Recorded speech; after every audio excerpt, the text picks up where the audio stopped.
Yo, what's up? Creator to Coffin. I don't think I recognize your username. Surprising to see you first. Usually it's Sid vs Cat or someone else.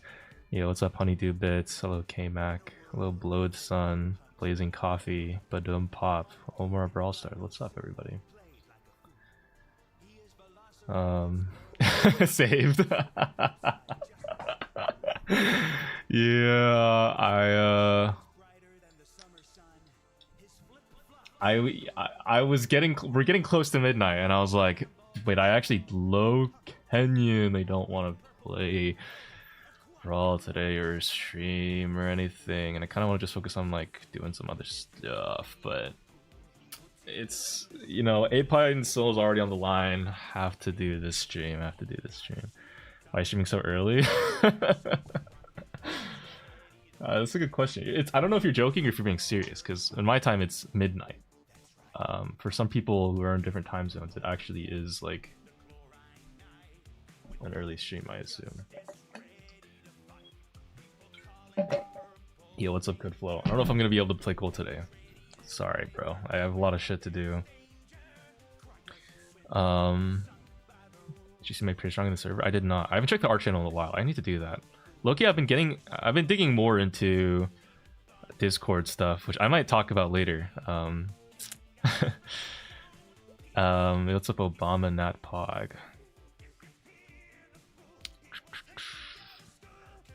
We need a vacuuming stream where we can't hear any commentary and only a loud ass vacuum. It's funny that you think I would even vacuum. Vacuuming? What? What the hell do you think this is, bruh? What, am I a slave? My socks, as they rub across the hardwood floor, they're my vacuum. When I throw my socks in the laundry hamper later to wash them. That's all the vacuuming you really need, guys. Anything else is all just a lie by Big Vacuum to sell more vacuums to try to, you know, steal your wallet when they honestly have no business being in there. You just heard it here from me, guys. Next time your mom is like vacuuming the floor and she asks you to put your feet up, tell her, sorry mom, I'm not gonna listen to you. I am taking a stand against evil corporations taking over society with their false marketing. And then you gotta slime her out. Trust me, good things will happen to you if you do that. And also use code Bedum in the Brawl Stars shop, of course. Yo, Lazarus, what's up? Can you put a good for me in the video you do with Kevu? What? Oh, do you know about that? Did Kevu talk about it? I don't know if Kevin knows who you are, but I don't know. I'll ask. It's a period T, Bobby McBog pants. Gotta play Lola? What's up with the Lolas? I saw the YouTube comments about the Lola. I don't really understand why. It's not like Lola got a Buffy. I mean, she's literally just the worst Colt right now, is she not? Is there any point in going Lola when you can just go this? I don't know if it makes sense.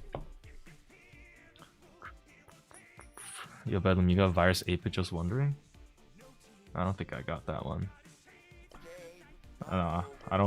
That's like a legendary skin, isn't it? How do you even get that shit? I think you need to pay like 300 gems for that. I don't want to spend that kind of... I think I made of money? Really quick before I forget.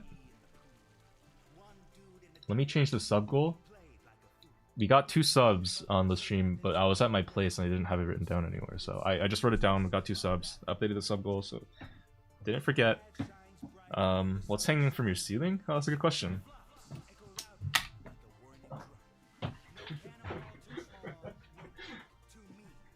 It's just pants.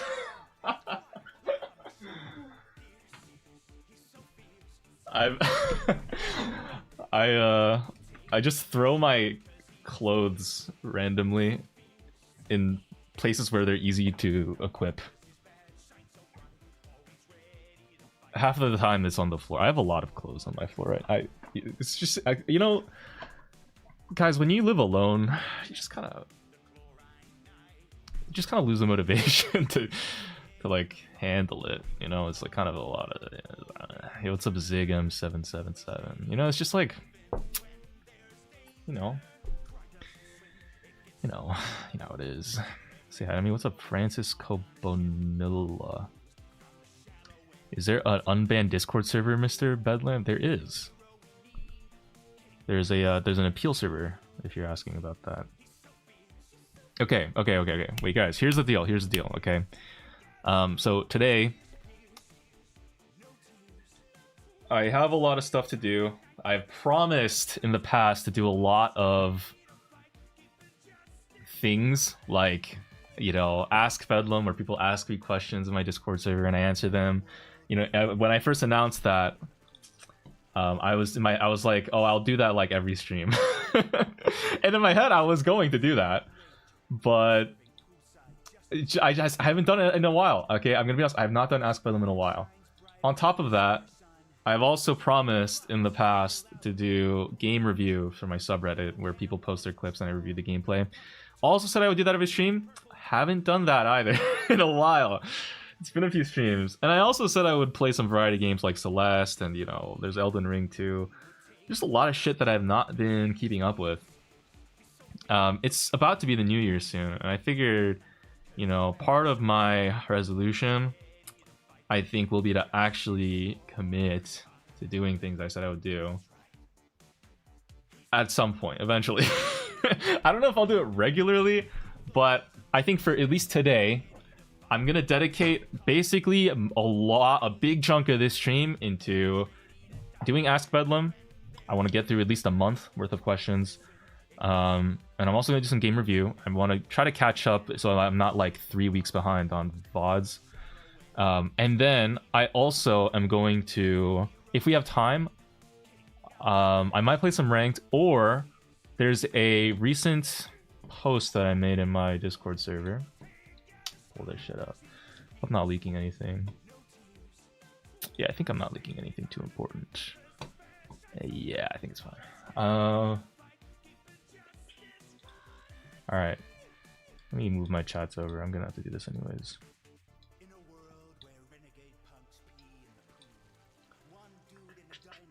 So what is on my screen right now?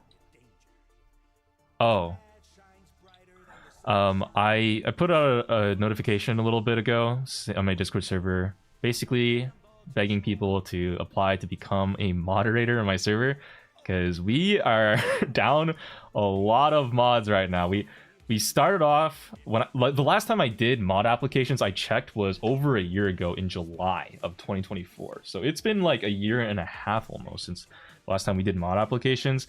First round of mod applications was pretty successful, I would say, for the most part. We lost a lot of mods that we recruited, but it was good for a while. But then I think over time a lot of people kind of got busy, and, you know, old mods, we just haven't been replacing mods fast enough. And at this point, I think I counted, we have like 3 mods left from the first round of mod applications that are actually still mods, and everyone else is like kind of taking a break. So we need more mods. It's pretty bad. We have 1 mod right now, TJ Nuku, who was new, at least signed, and she's like handling the entire server right now. It's not good. She's dying, and I'm like, okay, we gotta like do something about this. So yeah, if you want to apply to become a moderator for my Discord server. Am I gonna leak anything right now? No, I'm not.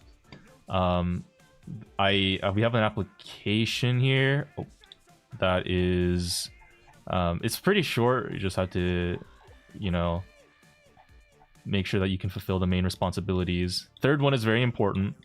There's the rules. If you're even in my server at all, I don't know if you care, but yeah, that's just kind of the deal. Anyways, as you can see, so far we have 40 responses. I posted this like yesterday, and what I might do is on the stream, if you guys are interested, I could go through the applications live and you guys can go through this journey with me to see what is the process actually like to accept a mod live. That could be funny, I think. I want to really quickly shout out one guy already has pretended to be, so the first question, what's your Discord username? They put my Discord username, Bumblehead. Country do you live in? NA. What is your age? Bedlam age. Have you done any modernization stuff before? Yes. Why do you want to be a bod? I am Bedlam. So shout out to this guy. This is it. yeah, we're just gonna blot that one out. I'll apply and do zero modding. Yeah, well, you can't just apply and become a free mod. Unfortunately, you know, you can't. Listen, guys, I know a lot of you guys just want to have a crumb of power over a bunch of other people and have like prestige and status comes with being a Bedlam Discord moderator, the most sought after role in the world. We have hundreds of applications, not in the forum, but outside through the LinkedIn. I know everybody wants to be a mod for my server in particular, but yeah, unfortunately, you know, it's not all sunshine and rainbows. We do require you to do some stuff to be a mod, and we'll probably take the role away if you're too AFK. Bros was saying when he said chores, yeah, it's basically we have a lot of stuff to do. I have a lot of stuff to do. I don't want to do it alone because I think it's kind of just a little bummy just sitting here just like looking through people. Like what I do is I like look through a bunch of the message logs on my Discord server for the mod apps, and then I like yeah, it's just a lot. There's like a lot of messages. Oh yeah, you also saw the age, really. I don't know if it's like leaking, but like most people here are I was actually pleasantly surprised that most people seem to be not 0 years old, which I actually really appreciate. I remember when I went to Worlds and I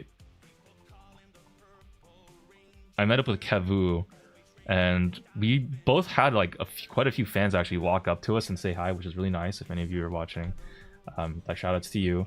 But one thing I noticed was like a lot of other creators, their fans are generally on the younger side. I will say, not to like shout out Kevin's in particular, but like, you know, just a lot of you, Brawl Stars viewers, I think, happen to be quite young for a lot of content creators, especially if they make shorts and like, you know, videos targeting certain demographic.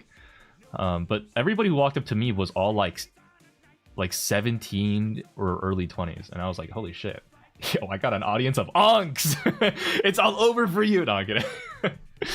But yeah, that was actually I was like, damn, nice. So I'm not just talking to a bunch of like middle schoolers, because you know people like to joke like, oh, like all of your viewers are like children or little kids. But hey, so far, most of my fans seem to be actually like late teens. Just trying to beat the child groomer allegation. I should not make that joke. Trying to beat the child YouTuber allegations. Okay, I'm not a child YouTuber.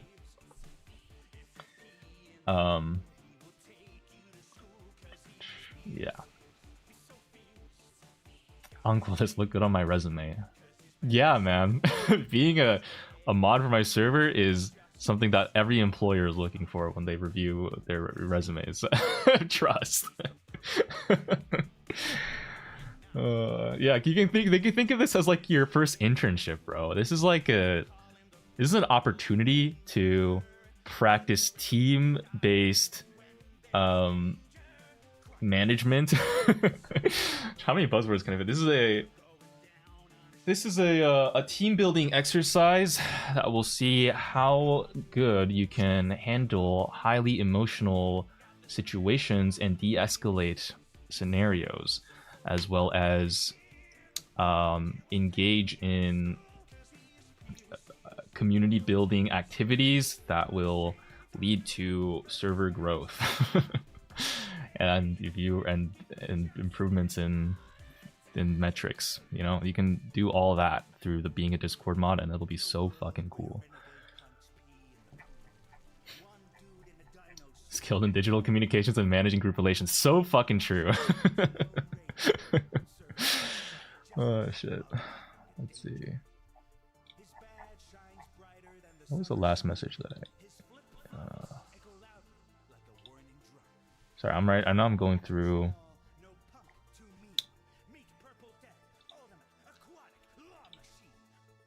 Okay, I think here's my thinkings right now.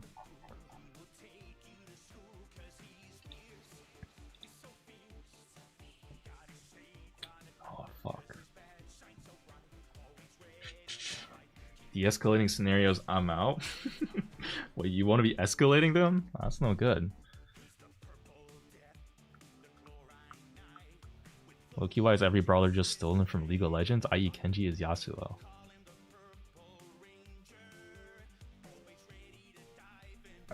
I mean, there's probably some inspirations. So I'm pretty sure most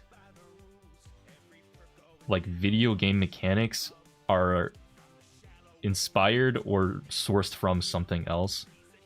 Because at a certain point, there's like a limited number of abilities in the world. You know what I mean?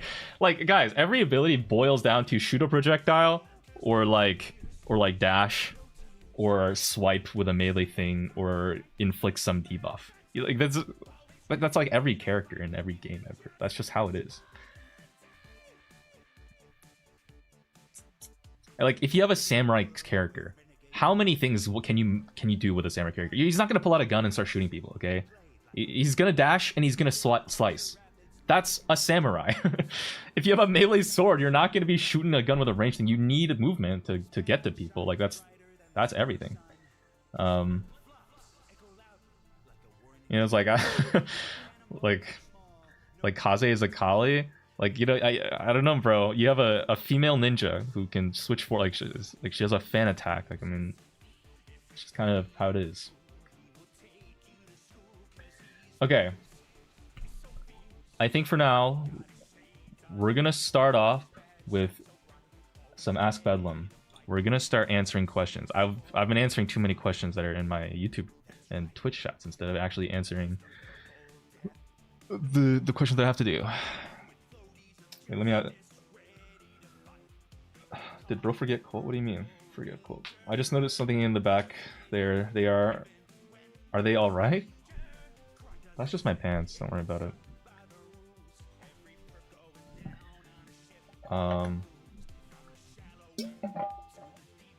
We do not need to do Ask Bedlam. This shit is so stale. Literally nothing questions. Okay. Did you wait, Apon? I thought you went through and deleted all the boring ones. Did you not? I'll skim through it. We'll only answer the good ones. Okay. Here, we'll only answer the good ones. It'll be an Ask Bedlam speedrun. All right. Get ready. Okay. Let's go. Ask Bedlam. Last time we ended off on October. And I think all these rest of these questions are all unanswered. So I think. Did I? Yeah, I think. Anyways, let's go through these. So, lame question. Sorry. Not a real question. I think I've already answered my favorite brawlers before. I've already answered Minecraft server before. Did I answer this? Wait, guys, did I answer this question? This seems like somewhat familiar. Will you ever do a tier list for how good you are at each brawler? Or I guess how much you like playing them?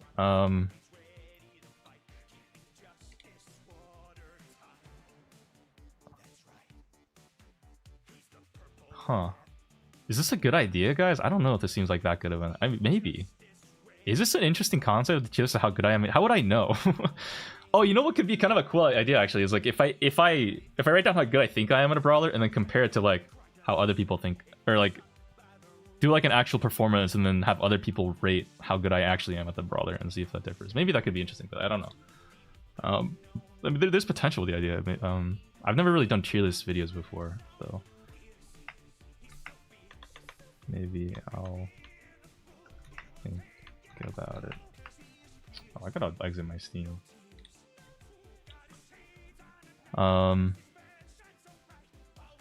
What was your favorite brawler? I don't think I have one. I think that my answer was I don't really have one because I'm waiting for a brawler that can slice with their that uses a sword to shoot sword beams. That was my thing. I want to feel like I'm playing a melee class in Terraria, but it doesn't exist yet, so I kind of just am bumming it with whatever exists.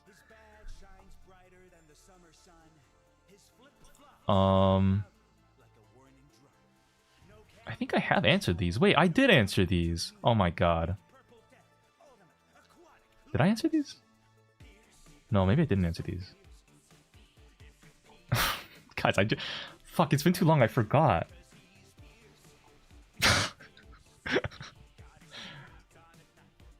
I think I have dementia.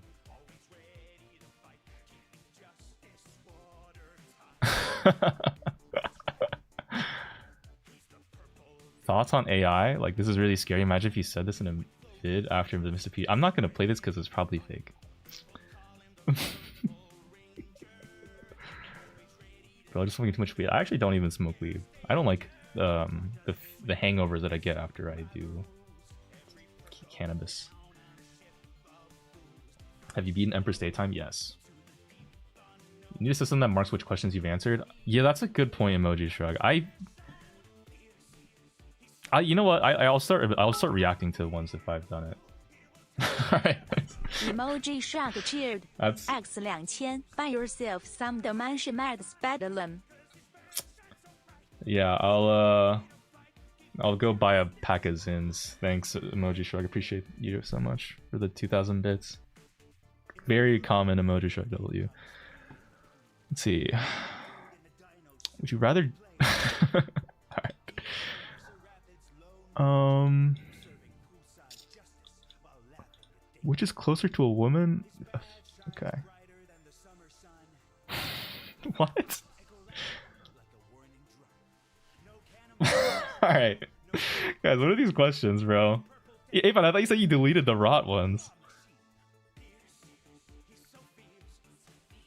Can we get a video on Gale? It's been a while since I've seen him, and I think he could work. Did we do a video? It's been so long. Didn't I do a video on Gale? Alright. Guys,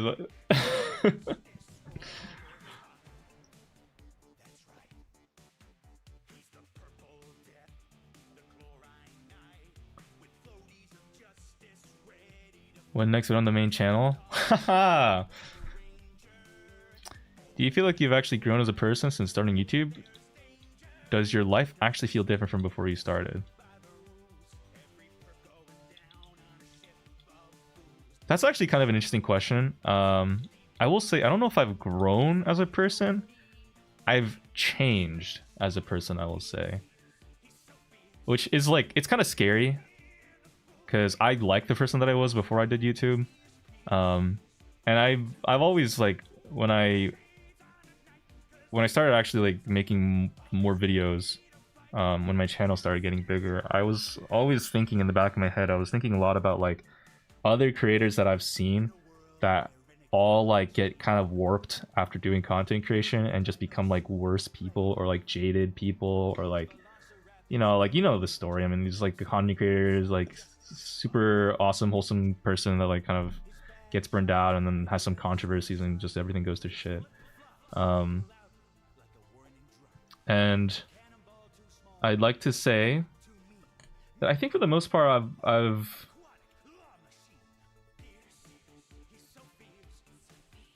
I've held to my ideals, I guess, and sense of morals pretty well, for the most part.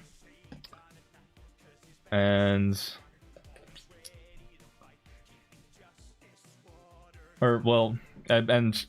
despite that, I think, unfortunately, yeah, my life does feel quite a bit different from since I've started YouTube.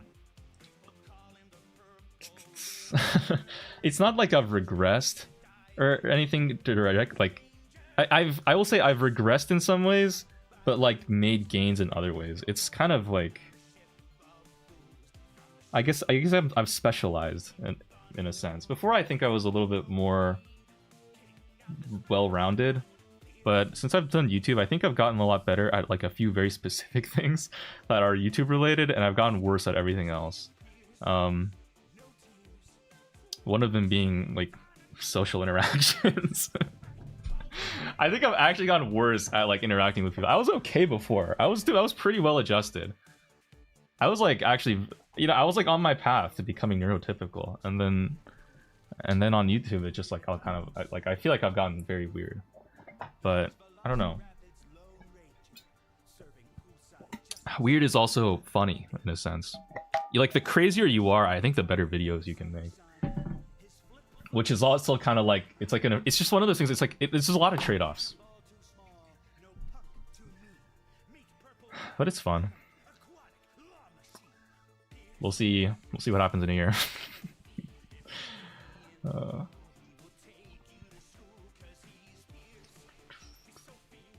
Dog, I deleted the rot ones. These are so tame in comparison. Also, people are complaining about their messages getting deleted.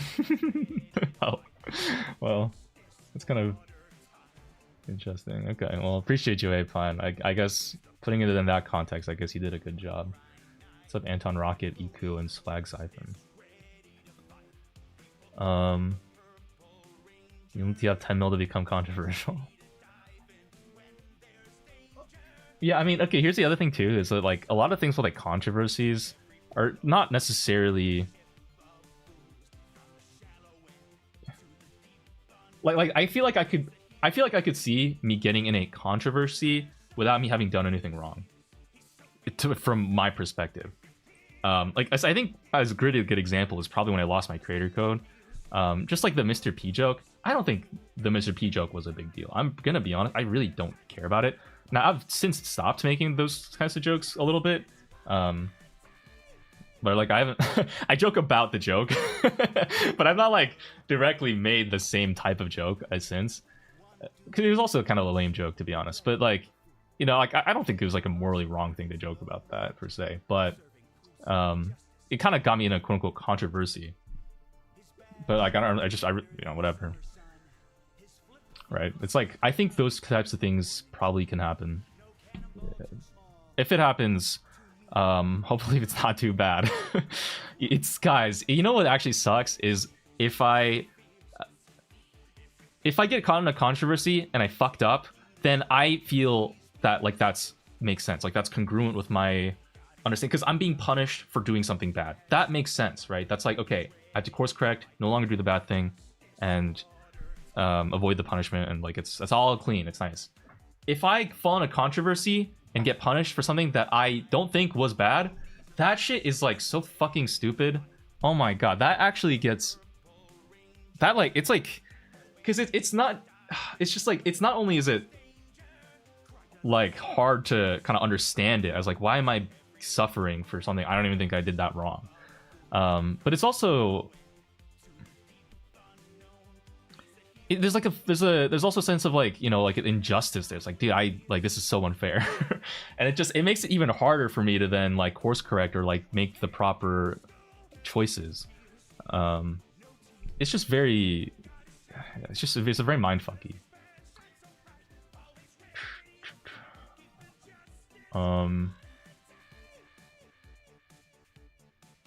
To be honest, repeatedly bringing up and defending the joke is a bad look in 2026. Yeah? How is it a bad look?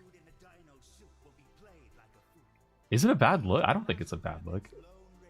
I'm merely describing my experience and events that have happened in the past. I don't mention it like every day or anything. If you listen, Guap, if you're bothered by me bringing up the Mr. P joke, then that's within your right. But I disagree with the idea of it being like problematic to like say.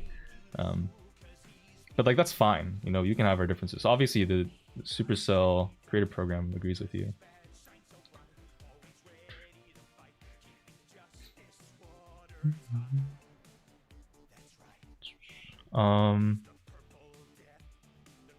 Sorry, I just want to also quickly read. Guap says, I wish Big Zaddy Kairos fought against the Buffy prices, but instead he took it like back shots. I don't know why where are you getting that information from? Everything that I've ever heard about the Buffy prices was that Kairos specifically told the devs to lower it, and they did. Or like the creators talked with the devs and they got them to lower it. Like the 2,000 power points and the 1,000 coins was a lowered price from what it was before. I don't know. What are you even saying, Guap? Sorry, Guap, can I just ask how old are you? Not to like age shame you or anything, but I'm just trying to get a sense of, are we like, is English your first language? What's up, Pierre the Biscoat? Okay. Let's see.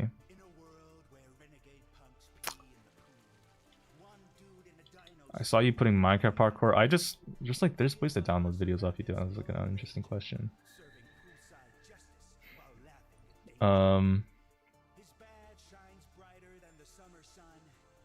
Guys, I can't read what the okay. It's I can recognize Astolfo and Bedlam, bro. What are these questions?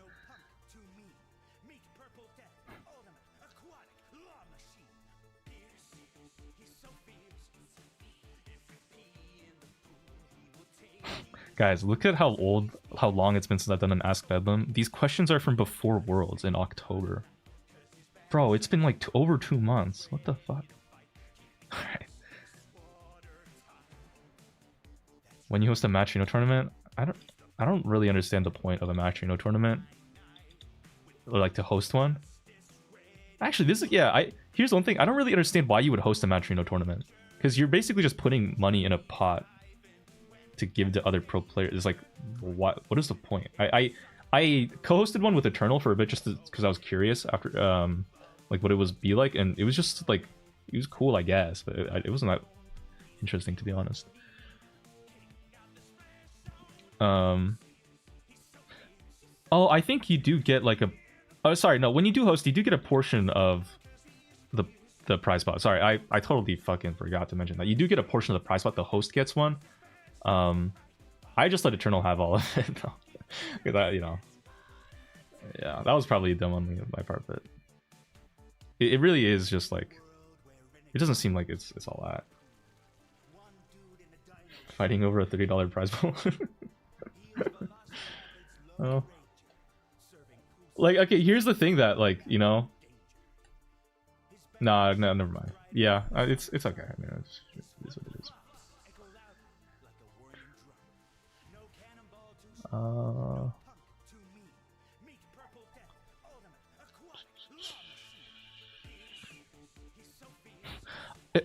Bro, every question, I feel like I've seen this Seb guy so much. What is going on? Why? It's not even the Seb guy. There's other people too. They're just asking for a Astolfo cosplay. What the fuck is this? What? It's all just Astolfo cosplay, bro. Are you gonna hit pro before you turn 30? I don't know, man. I guess I got like 6-7 years.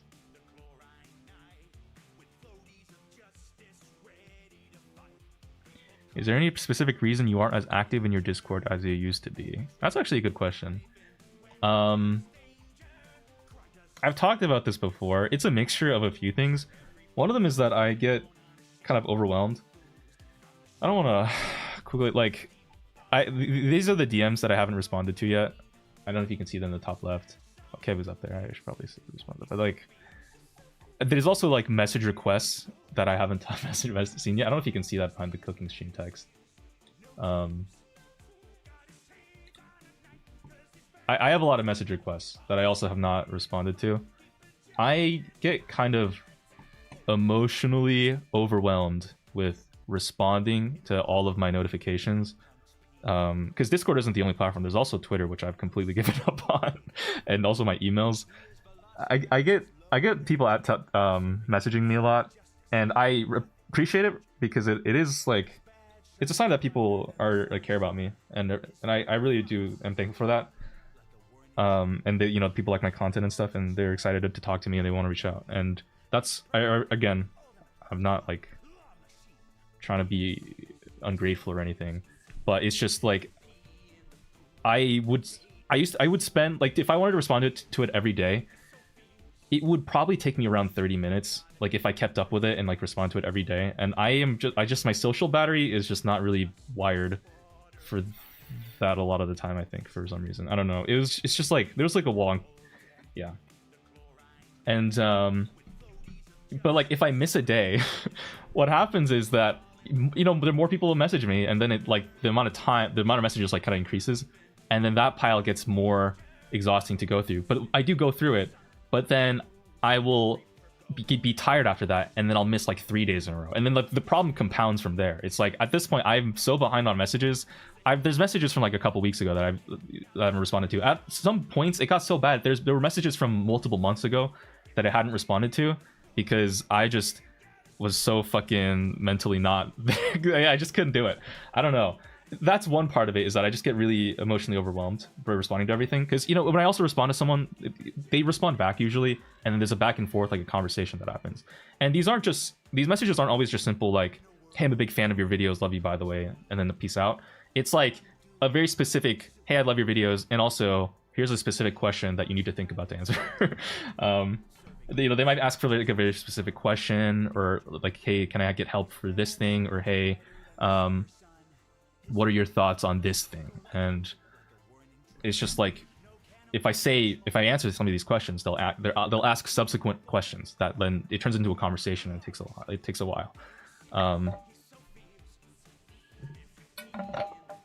That's one thing. That's one of the aspects for why I haven't been as active in my Discord, is just because I got really emotionally tired from everything. But also, there's also another element to it where in my head, it's like stupid, but I feel rude only responding to certain things. Like, because I think a lot of people might listen to what I'm going through and be like, well, that's so easy, just don't respond. You don't have to respond to everybody who messages you. And I think that is understandable and probably realistic, but I feel bad ignoring some people but responding to others, because, you know, for one, it's like that's kind of how you create an echo chamber where you only specifically like answer or like are receptive to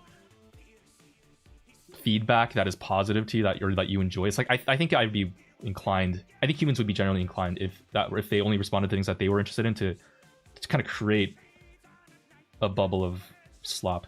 But like that's like kind of a little too high level. It's also more just like if I only respond to certain people, it's like, well, everybody is a fan equally. You know, it's like everybody likes me and watches my videos and like they're big fans, like they say that in the messages, and it's like I just feel bad not responding to them but then responding to someone else that's like easier to respond to. It's like weird. There's a sense of like unfairness there that bothers me, and so in my head I'm thinking, well, if I respond to one, I have to respond to all of them. So that's kind of like what happens, is like if I respond to just one thing, I have to respond to everything, and then responding to everything then becomes too expensive and taxing emotionally for me to respond to any of them. So that's also kind of fair though, you know. It's like, if I either respond to everyone or I respond to no one. Either way, that's fair. It's like, if I don't respond to anyone, then in my head I'm like, well, okay, at least everyone's getting ghosted equally. So, you know, that was kind of like my my thought process for a while. Yeah, and DMs are also particularly like kind of my weak spot. What I will respond to pings usually in my Discord server, which is kind of funny, but that's just because in my mind, pings are a little more time based. Like if I wait too long, a ping will get lost in the sea of pings and I will lose it forever, and that makes me feel really bad. So I do respond to pings usually a little bit more urgently, but DMs just like those are rough for me. Those are difficult.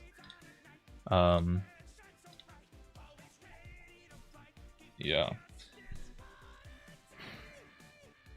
So I think those are the two main reasons why I'm not as active in my Discord. There's also one last reason too. It's also, whenever I do message in my Discord, I noticed there was a period of time where the conversations would just stop.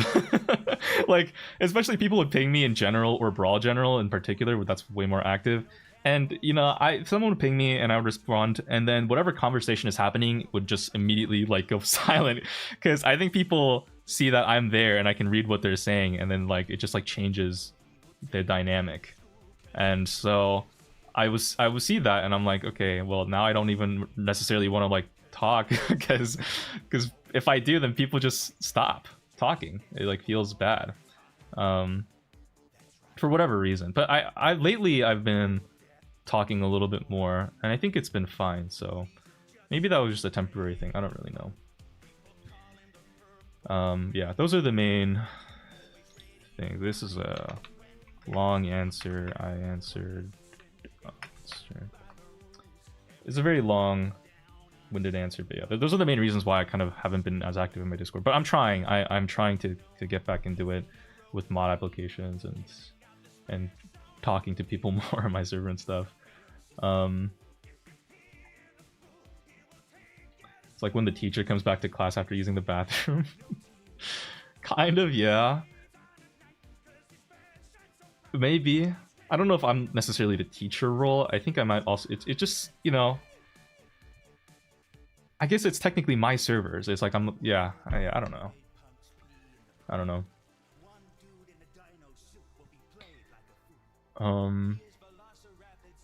Okay.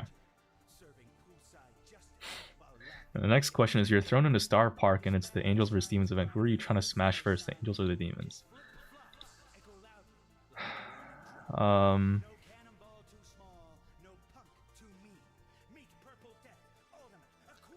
What made you decide not to pursue medical school after college? I'm a pre-med bio major and just wanted to know what factors affected your decision. Mostly that you have plenty of time, I guess. Like, if I wanted to, I could still apply to medical school. Assuming that the digital footprint is not cooked. If the digital footprint is not cooked, I could still apply to medical school if I wanted to.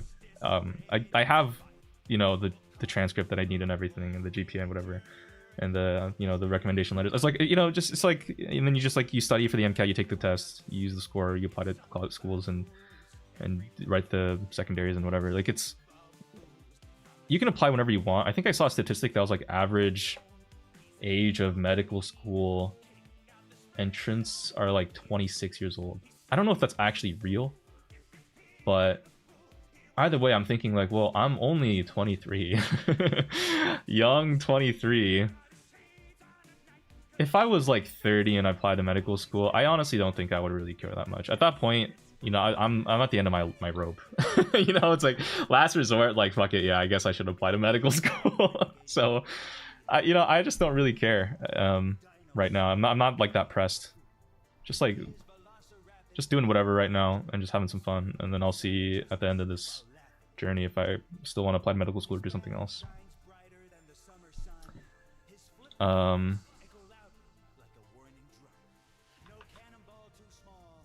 I don't know, I'm not that stressed to apply as soon as possible, so I'm just exploring right now. Yeah, I know a lot of people, especially if you're on a medical school track, they get very neurotic about doing everything as fast as possible, you know, trying to speed run college and school and life, while being like super efficient and doing all, like, as much as they can. And I think that's good, that's cool.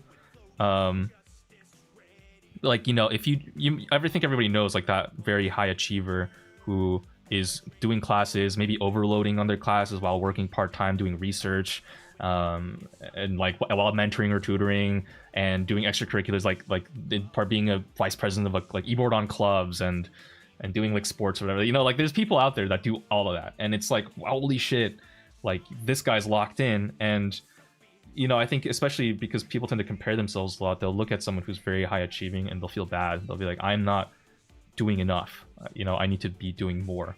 And like, especially when you're in an environment where there's like, you know, you're surrounded by other students who are also trying to like get jobs and whatever, and like trying to get ready to be pursuing a professional environment. It's just like, it all feels like a contest to try to do it as fast as possible. But I don't know, I guess I've always just felt very detached from that personally. I don't really know why, but in my mind, the way I kind of see it is, you know, like I said earlier, average age of medical school you know, applicants 26. Like I'm not that stressed, for one, that I'm behind, but also, let's say you do decide to go like pursue higher education or whatever, and you become like a doctor, like after 4 years of med school, 4 to 9 years of residency, maybe stuff after that, like like you're looking at post like 10 years of additional training, and maybe, let's say, like add another like 20 years of a career, like 20 to 30 years of your career, you're like 60 years old, you know. And once you're at that age, if you look at your colleague and they're like 63 or, you know, and they've only been working in the field for 17 years instead of 20, no one gives a shit. Genuinely, nobody cares at a certain point about what age you were when you made it to grad school, or, you know, if you graduated from high school early. Like, it actually doesn't matter in the end. 1 to 2 years difference, even 5 to 10 years difference sometimes, at the end of a career, it's all relatively meaningless. It's a drop in the bucket. It really is. What really matters is your skill set, is if you are good enough or qualified and you can do your job well. And that ultimately comes from a place of passion. I think that's the one thing too that is, I think, very tricky, is a lot of people feel so rushed to speed run through life that they don't exactly take great care to make sure that they actually want to do what they're doing. When I was in university, I overloaded classes and worked at a research lab dissecting monkey brains to image them, and I was paid for that. It was pretty cool. I did homework during my job, which was research, and it was awesome. And I also was like a teaching fellow for a class. I was doing, you know, I was a vice president of a fucking club. I was doing all this shit, and I didn't actually care about half of it, but I did it just because I wanted my resume to look nice. And now I'm functionally unemployed. no, look at me. I'm living such a great spot. No, but it's like, you know, I think if I did apply to medical school at the time when I graduated and did all that, I don't think I would have been very happy. I just don't think that I wasn't exactly sure if I necessarily even wanted to do what I was doing. And I didn't really know why I was doing it to begin with. And I just wanted to, you know, I just think if I ever got stuck after 10 years of fucking medical school training in a job that I realized I hated after I had already spent over a decade of my life into training to inspecting into being this job, that also put me $500,000 in fucking debt to pay for the school, I would just be like, fuck, I'm fucked. You know, that would just be like the worst thing ever. It would be such a fucking waste. So yeah, that's kind of my thoughts on everything like that. It's like, I'm not that stressed about time-wise, and I think I would rather take my time, and I think it's important to take your time for some things too, like especially in a decision that will lock you into a career path for a long time. So yeah, I don't know if anybody even cares about any of this, but yeah, just kind of speaking my personal opinions. You can disregard everything I'm saying and just do whatever you want, man. You know, fucking pursue your ultra super cool career and try to speedrun as fast as possible so you can be the youngest person to do whatever job that you want to do, because that will obviously be very, very profitable for you in the future, in the long term. Okay, let's see. And of course, my answer to this question is also why it's so important, guys, to play Brawl Stars all day. See, it's so important, guys. Look, you're doing what you want to do. You're doing what you're passionate about. Be unemployed and play Brawl Stars all day, guys. Do not listen to your parents. Next time your mom is harping on you, like, when are you gonna go get a job? Shut up, mom. I'm pursuing my dreams. And then you gotta go down into the fridge and steal all of the food that she bought. Okay.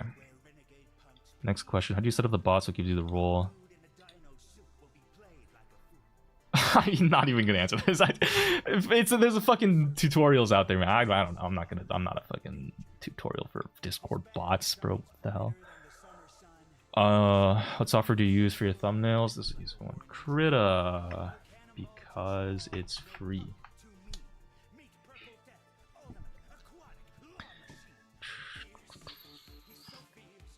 Bedum, you can draw? No. Not in the fucking actual artist sense, but I can make do with like shitty sketches, because I think there's a particular skill that I have gained, bless me, from doing YouTube for so long, I guess. And one of the things that I've gotten good at is getting a sense for a composition, but for YouTube thumbnails only. Like, I have a better idea of what looks good as a YouTube thumbnail. Like, I could look at an image and be like, okay, that I think looks pretty good. Or I'll look at an image and I'll be like, okay, I think these things should be different and it would look better. This is a very specific skill that will not transfer to like anything else. Like, I'm not gonna be drawing in art school with my thumbnail knowledge, but I guess for YouTube thumbnails that are like eye catch, I can like do okay. Yeah. What was your first job? How do I make money? I want money. This was 2 months ago, before the job crisis shit really started picking up. Let's see. Okay, my first job, it was like this under the table thing. I don't even know if I'm gonna mention that. My first actual job was, I worked for Home Depot as like a, I forgot the name of the role. I was basically stocking shelves and like helping customers if they walked up to me with questions. That was my fucking job. It was like a very, you know, they add some kind of fancy words like technician, like some kind of a fucking merchandise technician or something. I don't know. It was just a shitty job. I think I worked at that job with a couple of my high school friends, and we just played Brawl Stars at the job. Oh, I remember. No, dude, it was actually it was funny because I worked there with a couple of my high school friends, but then we realized when we got there that there were other people who we were friends with in high school who were also working there. It was like over the summer. And so we all just like, we had like different shifts, so we couldn't hang out during the shift. But like, you know, around the shift, we would like talk about it, and we like, whenever for like the hour that the shift overlapped, we would play like Brawl Stars together instead of helping the customers. Oh my god, dude. I had yeah, I had so many. Yeah, there were a lot of customers that walked up, I'll say, to us while we were like on the job, and we just passed them off to someone else.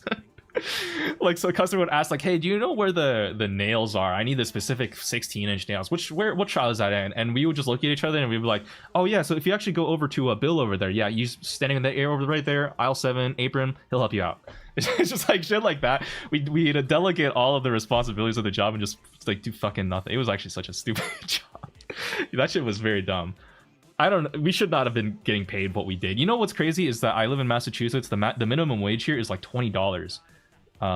Back then I think it was a little less than that, maybe it was $20. I forget exactly how much I got paid for that job.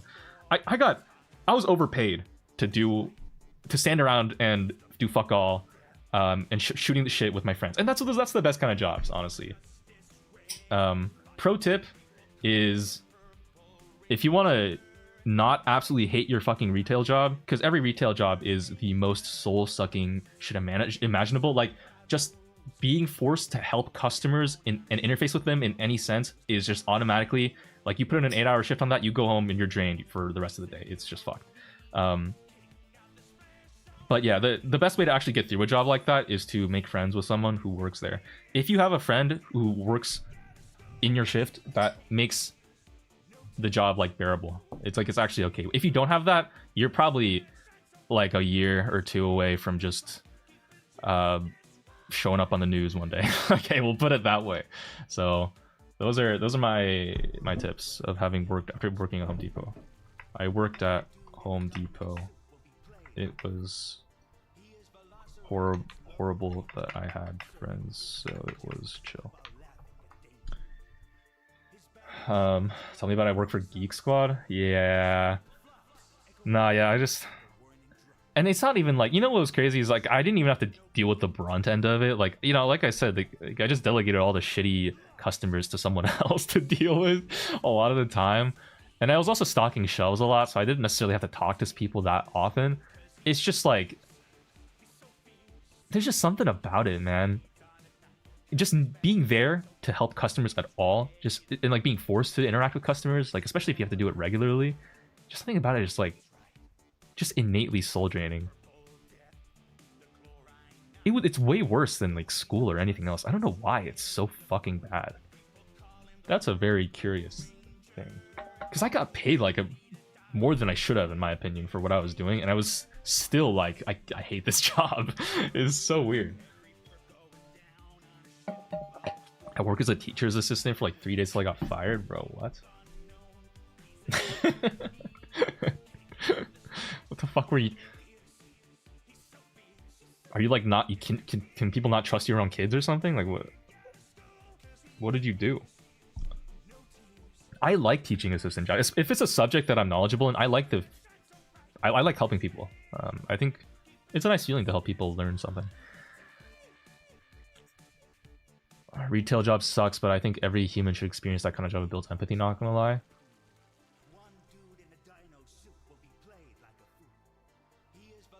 You know what? Actually, I'm the opposite case. I heard that saying a lot before I took the Home Depot job. It was like, hey, everybody should work a job in retail because it like builds empathy. And I was like, shit, man, I guess, yeah, I mean, I'd be really curious, I guess, to learn, like, what is it like actually like to work a retail job? I worked in the retail job and I lost respect. I lost the sense of respect that I had for retail workers that I had before. Like before I worked at Home Depot, like I would do everything I can to avoid like retail workers because I just didn't want to bother them. I'd like be like, oh, I'm so sorry. Like I would just like, you know, I think I was doing too much. After I worked for the retail job, I actually started walking up to them more and like asking them for help because after working the job, I'm like, okay, it's not really that big of a deal if you just go up to them and like bother them for something. Like, they're okay with helping you out. It's like fine. And also, you know, a lot of people will make fun of being a YouTuber. This is guys, this is not a Hassan being a streamer is harder than working an actual job argument, but it's adjacent. It's a working an actual job, okay? It is very soul draining, but okay, let's not pretend that you're locked in like the whole job, okay? Like, listen, it's soul draining, but if you have a friend that works at the job with you, a lot of the time you're not actually working. You're standing around and you're just talking, or, you know, you're just like having conversations where you're like fucking around. For some jobs that are like, you know, like where you're just like standing around like waiting for something to happen, it's just like I don't ever want to hear someone I don't ever want to hear someone who takes their fucking shit on company time tell me that I am lazy, okay? I don't want to get shit for not working hard enough from someone who is spending 3 hours of their 8-hour shift fucking around with their friend in the corner, okay? Or like not, you know, just like talking, having like fun conversations with their friend, like scrolling Instagram reels for most of their shift, or like scrolling like Reddit or playing Brawl. Like, bro, you are not locked in on your job. Your job is not that hard. Okay, stop. It is soul draining. It is very tiring, especially if you work with customers. But like when you are listen, when you have to write a YouTube script, okay, I cannot take a 3-hour Brawl Stars break while on Discord call with my friends while writing a YouTube script and then get anything done. I just can't. I have to be logged in the whole time. Okay, it's a different level of dedication. Okay, I don't. Just a little thing that I wanted to throw out there. But I'm sure no one can relate to that, so I get it. But yeah, I worked after Home Depot. I did work for like I worked as like a student like guide for my college for a bit. That was also that was a lot of fun, actually. Why is unprojecting his work experience on all 9-to-5s? I'm not. It's just like, listen, if you're working retail in like an Amazon warehouse, like I feel bad for you. Like, okay, that is a case where I'm like, okay, you're listening. I'm sorry, okay, you're going through it. You know, but if you're like working at a okay, who do I want to piss off?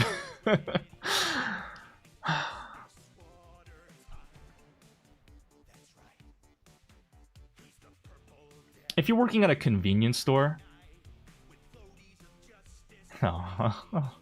if you're working at a convenience store, okay, and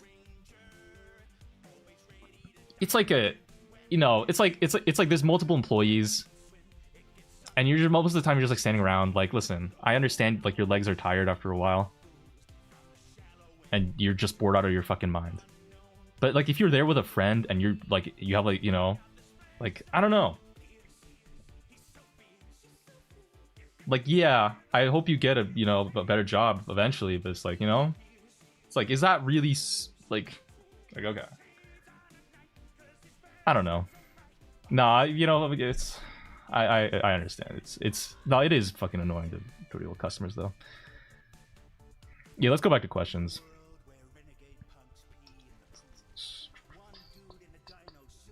I think it's more blue collar jobs. I will say it's just like we're sitting at a.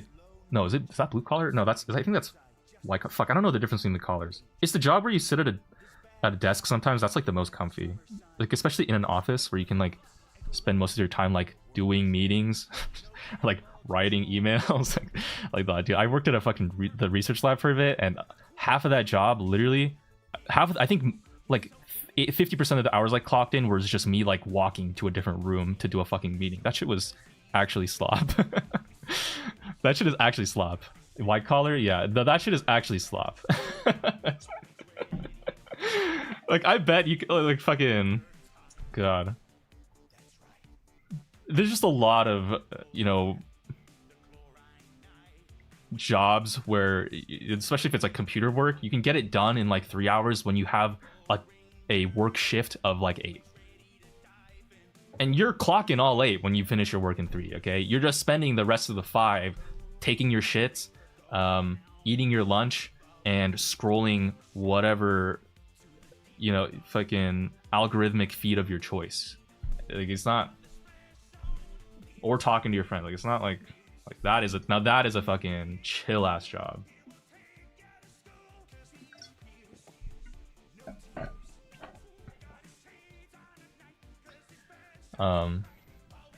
Okay. What is this video? Golden Freddy, I hope nothing bad happens to you. What do you want? I always come back. Serving poolside justice while laughing at danger. His badge shines brighter than the his flip-flops echo loudly like a warning drum. No cannonball to Let's see. Do you enjoy making Lambda videos, or do you think making them is boring now? Personally, one could say Lambda videos have been getting really boring, and recently I've been seeing myself just using it as an unproductive background video because, oh yeah, it's my favorite Asian Boys New Upload. Clicking out midway because I get zoned out, I forget it's there. It was a lot better to feel like what you're watching is good stuff and can't be recreated. Killer routinely, we're gonna play ranked. For a bit, maybe do a Q&A or something else, please, cooking video.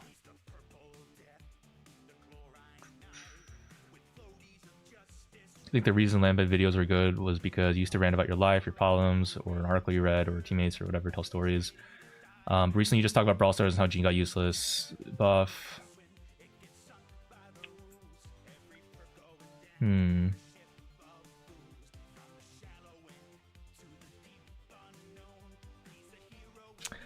Yeah, I mean, this is fair.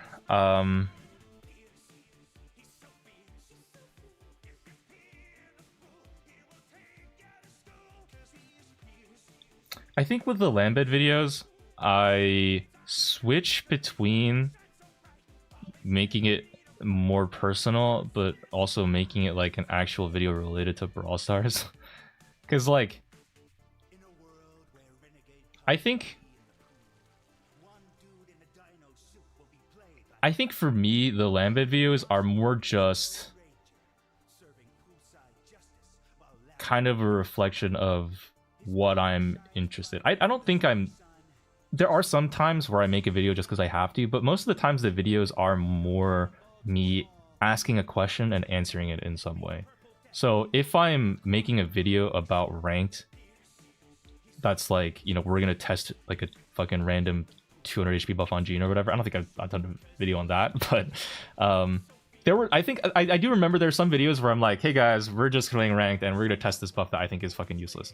But a lot of the testing is usually me like actually curious, like okay, there's a balance change and this Brawler got a buff.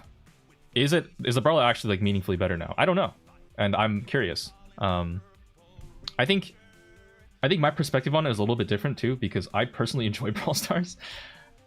Kind of, I know, shocking to hear. A lot of people don't, and so they don't relate to that. But I enjoy Brawl Stars, and I personally find it interesting to explore Brawl Stars sometimes. When I don't know, like when I make a ranked video, I always have in the back of my head, like I personally, just for my sake, am curious what has changed, if anything, especially like if I'm testing a balance change or testing some new thing. And like I think you can also see with like the free-to-play video series I've been doing lately too, is like I am just personally curious, like, okay, how fast can I get a account maxed out, or like account 2 masters free-to-play just starting from scratch? Like how long would it take? I don't know. Kairos made his free-to-play series like years ago, so it's kind of out of date now, and a lot of things have changed, and I'm just personally curious. I think for me, the motivation is mostly in solving some kind of curiosity of mine. If I'm just making videos that's talking about my life, I think that would be more interesting for you guys to watch as a viewer. But I think I would be bored. Like, I don't know. I don't know. I don't know how Ken does it. I have seen some of Ken's videos. He plays Clash Royale and is just fucking around, but he fucking hates Clash Royale. I don't think he likes playing Clash Royale, and he is forcing himself to play this game while talking about his life. The game is just an excuse to talk about his life, and I'm watching this and I'm like, this guy does not enjoy this game. But his life stories are definitely interesting. Like it's engaging to watch as someone, you know, as like a viewer, to like listen to this guy's life. Just some random Ken rant on about his life while he plays this game that he's pretty good at. But as a creator, like from a creator's perspective, like, you know, like if you look at Ken's channel, every now and then he uploads a Minecraft video where he's like, I fucking hate my life and I have no idea why I'm doing anything that I'm doing, and I wanted everything to stop, and the pain will never stop, and I'm just miserable, and I just feel like I'm trapped in a corner. It's just like holy shit, bro. Like, you know, I don't ever want to be in that position. And maybe I'm still inadvertently going there, but I want to have fun making the videos. I really do. I want to enjoy it. And if I'm making a ranked video and focusing on the whole time talking about my life, which I personally, I don't even know if it would be that interesting. Maybe it would, but I think I would get depressed. I would feel fucking crazy, bro. It's like, imagine, well, I don't know. Maybe you guys would think that's fine. I'm just, yeah. I should probably talk about myself more. That's a fair criticism, though. But the problem is, guys, the other problem is I'm a very boring person. I'm a very boring person, guys. The thing that like freaks me out is like, what if I want to talk about my life one day but I have nothing to say? Like, how many stories can you tell, you know? To actually make a video like that, you have to go outside and like experience life to then share it with people. But I stay inside all day writing scripts, bro. Ken doesn't make main channel videos anymore, bro. He does exclusively Ken. And I stream and write scripts and like edit and stuff that takes like sometimes I will spend the whole day just editing. It's like, okay, hey guys, let's talk about my life. I sat in a chair for 8 hours.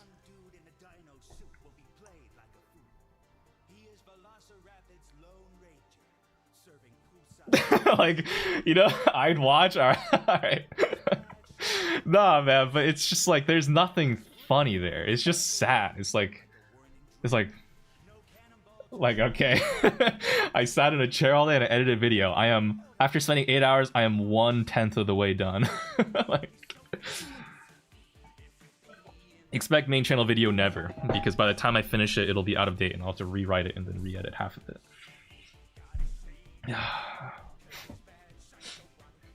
I don't know.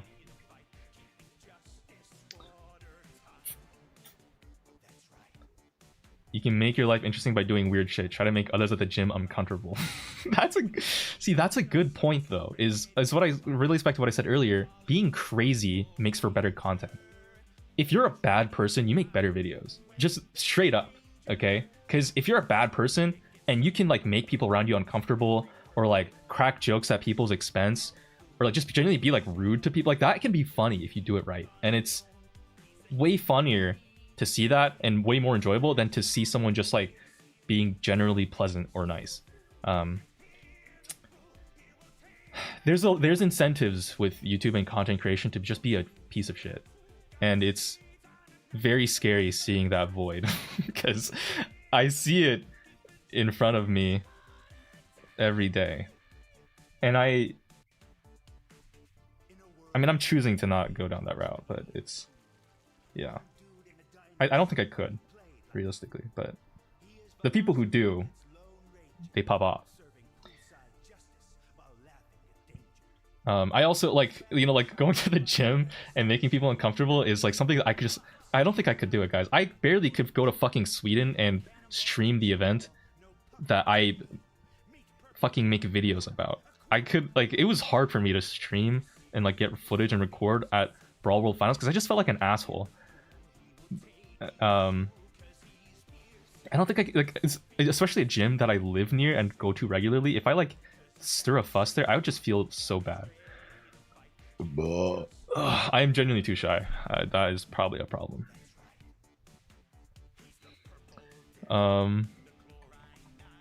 But yeah, I should do things to try to make the second channel videos more interesting, obviously. Maybe guys, what do I do to make my life more interesting?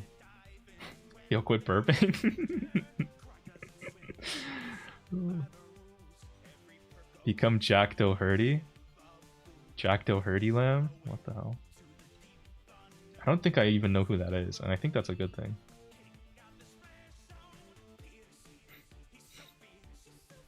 The YouTube gloving?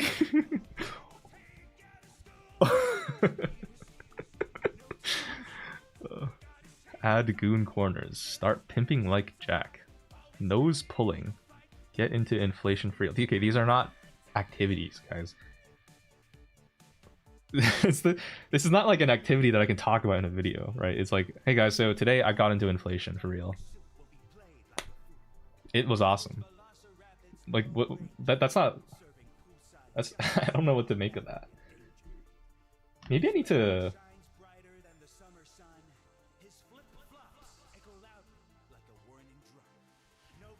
No, sorry, I just thought maybe you know what would be fun is if I got a job. if I tried to apply for a J slur and if I got rejected, that would be funny and I could talk about it. Or if I actually got accepted and had to work there, that could be funny too. The problem is that the main channel videos will never happen. Like, what are we doing?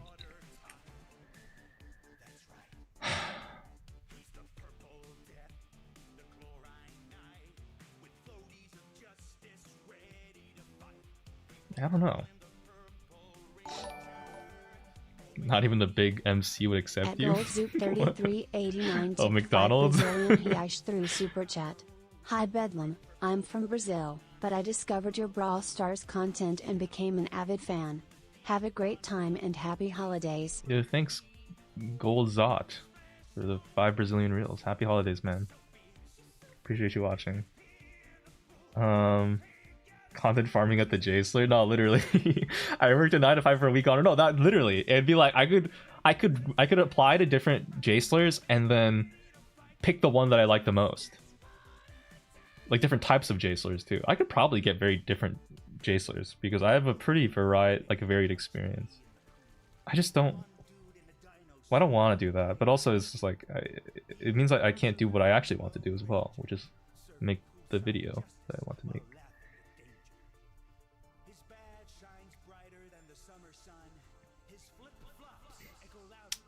Yeah, I guess I should just make up stories, huh?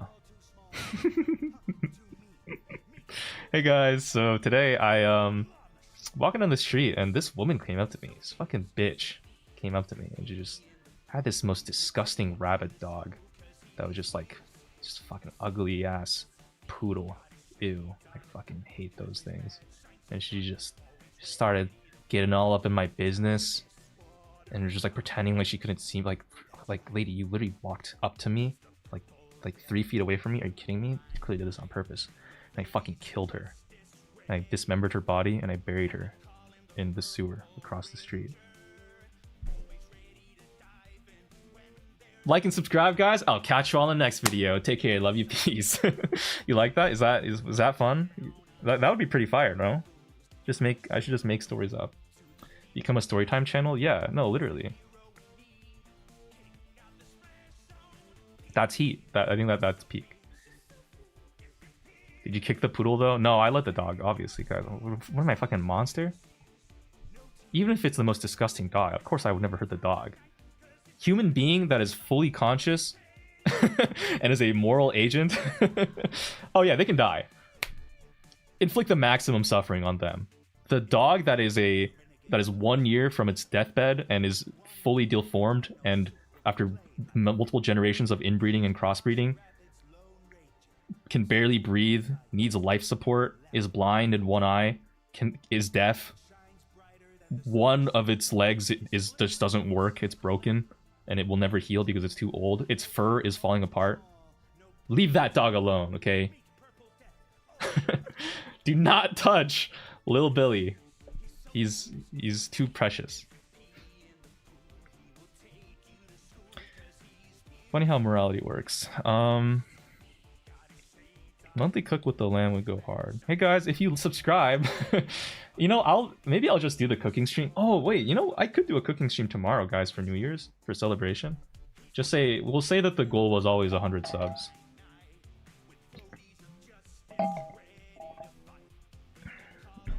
We do a little cooking stream. That would be fun. Yeah, you know what? Fuck it, guys. Let's do a cooking stream tomorrow. Why not? The goal was always 124 subs. Yes. Real. All the 2 subs that we got. Shout out to the 2 subs we got on the stream from last week. Okay, those 2 subs were they got us across the threshold. We barely made it. Okay, I was worried that we wouldn't hit 124 subs by the end of the year. Thank God.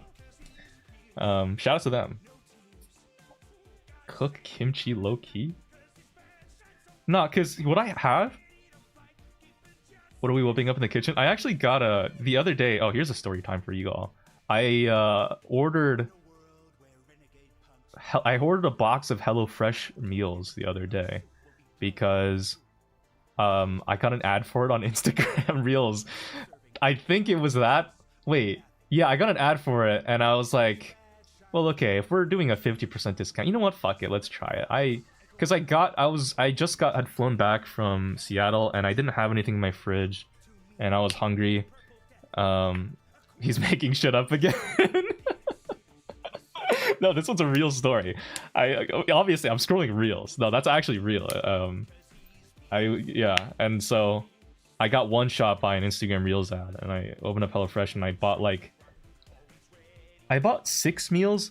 But they're for 2 people, and I think that ends up being 12 meals technically, because I'm a fat ass. And I thought the HelloFresh meals would be small, but apparently they're like kind of decently sized, so I might just be fat. Then I think I got like 6 or 12 meals equivalents for $60.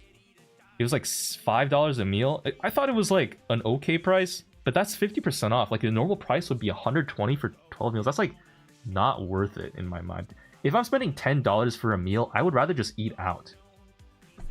But for a discount, it's like a good price. So I was like, you know what, fine. I don't know, I'll try it. We could stream it tomorrow, guys. I could rate the HelloFresh meals tomorrow on stream. Or what I could also do, we talked about buying like cooking a fucking, what do you call it? A beef Wellington. People thought it might be funny if I cook something really fucking hard like a beef Wellington.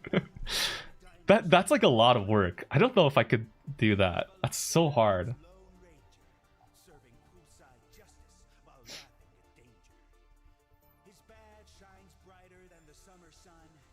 If people want videos to get to know you more, you could low-key speak on your atheist beliefs, or you could make a video listing mechanics missing from Brawl Stars and things like that.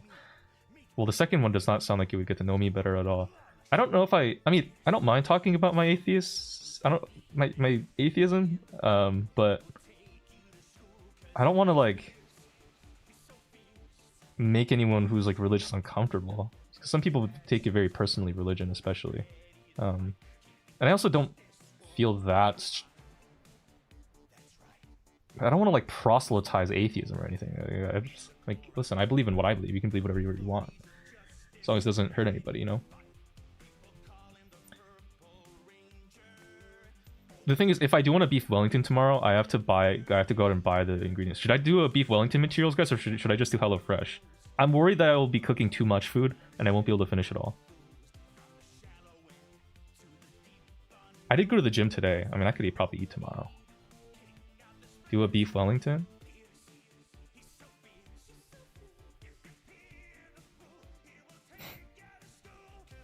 What are some traditional Korean dishes? A lot of it is hella mid. Okay, the only good shit is kimchi jjigae and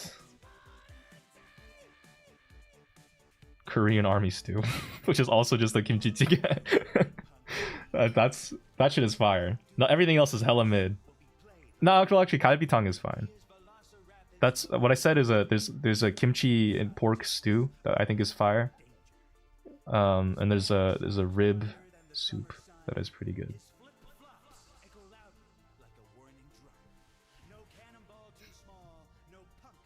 Oh, do you do HelloFresh? You're not even sponsored, SMH. That's fair.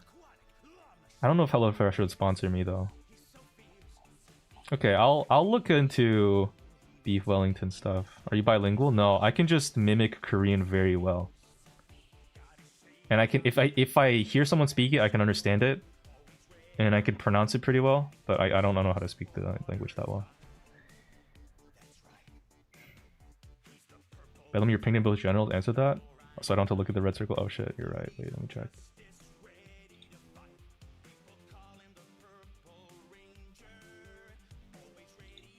Okay, the general ping is bread tastes better than key.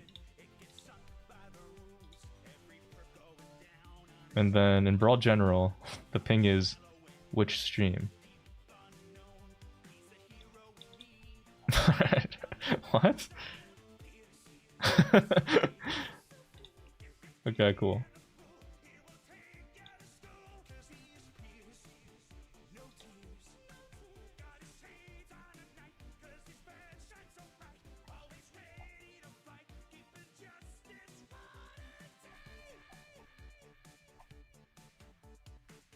In a world where renegade punks pee in the pool, one dude in a dino suit will be played like a fool. He is Velociraptor's Lone Ranger, serving poolside justice while laughing at danger. His badge Okay. brighter than the summer sun. His flip-flops echo loudly like a warning drum. Literally got recommended a video today, everything wrong with HelloFresh. You know what would be funny is if I watched that video while cooking HelloFresh. Dude, we could do a reaction stream watching YouTube videos while cooking. That'd be fucking poggers, man. I'll buy, when I wake up tomorrow, I'll try to see if I can buy beef Wellington materials. Don't Koreans have good barbecue? Yeah, I mean, at a certain point, you're just grilling sliced meat. Like, that's good regardless. Like, Japanese barbecue, Korean barbecue, Brazilian barbecue, like, it's all good. Because it's just meat. And if you cook it well, it tastes awesome. Bedlam, am I going to Harvard?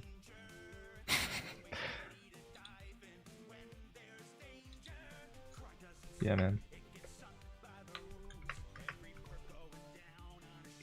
Why? I hope there's no porn in my emotes that just popped up. I don't want to be... I'm not trying not to be mean.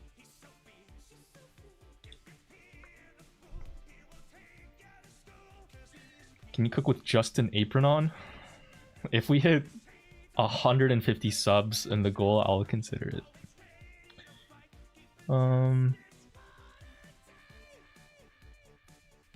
Favorite dish with noodles? Jajang. Jajang? Yeah. Can the channel get renamed to Shouting into the Void? Serving poolside justice while laughing at danger. His badge shines brighter than the summer sun. His flip-flops echo loudly like a warning drum. No cannonball too small, no punk too What do you think is the average rent? Probably like gold. aquatic claw machine. Huh? Wait, what?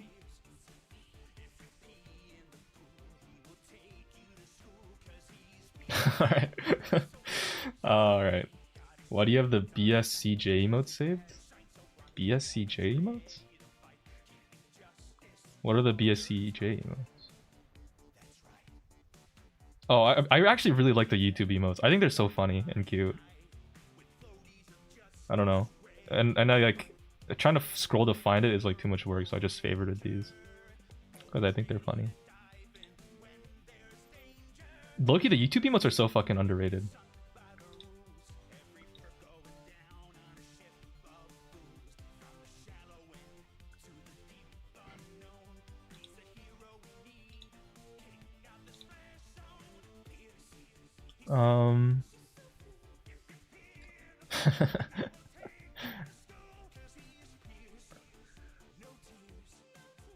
What did you do after 15.5 hour subathon? Did you refund all the shite games?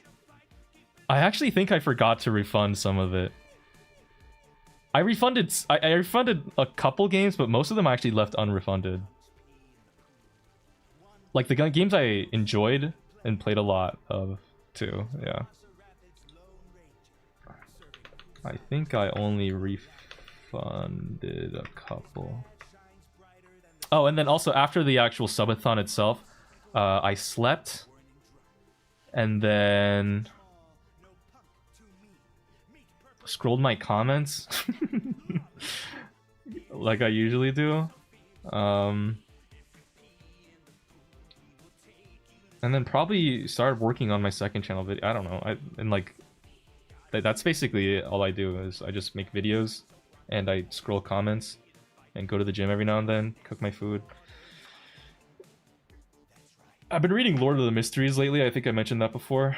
Lately, a lot of my free time has been taken up by reading a fucking web novel series called Lord of the Mysteries, which has like 3,000 chapters, and each one is like, it's so fucking addicting, and it's so bad. All of my free time is gone. It's like horrible.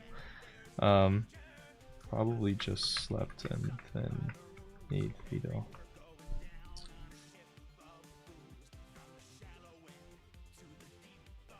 Some of those YouTube emotes are used a lot in the Brawl Stars Circle Jerk Discord, really? Huh. Oh, that's why you call it the BSCJ. I see. I'm not in that Discord. I really like the YouTube emotes. I added these. I like them so much I added them specifically to my Discord server. They're all from my Discord server. I didn't know they were in another server too. Did you watch the donghua of Lord of the Mysteries? I heard it was good. I make it a point to read the source material usually, because especially if I can and I'm interested in it, because I think adaptations are usually not the same, and especially for a series as long as Lord of the Mysteries, my guess is they're cutting a lot of stuff in the animation, and I would rather not lose out on that. I read slop romance manhwas. That's kind of real. I read slop fucking power scaling manhwas, dude. That shit is so ass. Reincarnated in another world, but you're also a regressor where there's a fucking tower and you have to use the system to try to level up to raise your necromantic army of the dead, except you're just a slime and you have to try to do this while avoiding your fucking harem of questionably aged furries to save the princess from the demon lord. It's just, you know, strongest mage transmigrated from 10 trillion years ago. It's like, it's just, everything is the fucking same, and it's so fucking good. It's so good. It's so bad. It's so that's a guilty pleasure of mine. I've not been doing it lately though, because Lord of the Mysteries, the nice thing about Lord of the Mysteries is it's actually very fresh. They use a power system. It's like Hunter x Hunter's Nen system. It's like super unique. Not like, it's not like the Nen system, but it's just unique, similar to how unique the Nen system is, where they have like 22 pathways that are corresponding to like tarot cards, and each one has like a unique set of like weird ass abilities that like do its own thing, and like as you like go through the sequence of each pathway, you become like closer and closer to becoming like an actual god. And there's like religions that are based around other gods that existed in the past that like went through the sequence before. It's actually like really cool. I really like it.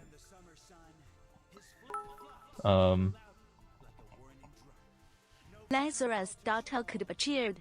X100. Can we listen, to literally literally anything but the Pierce anything music? but the Pierce music? I've gotten tired of it.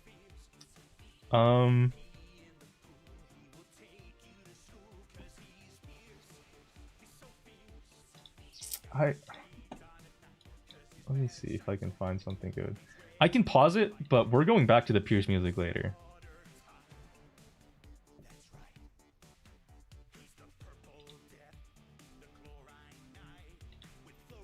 Let me find Purple Ranger. I like the Pierce music. Guys, the Pierce music is good. It's not as good as some other Brawler release music, though. Let's see. I think this will be fine. There we go. Fierce. So fierce. Let's see if this loads. Wait, it's not loading. What's going on?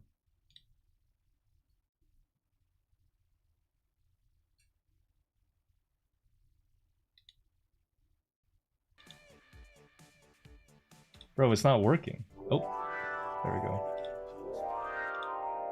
We got Terraria OST instead. Oh, that's loud. Okay, this is what we got instead.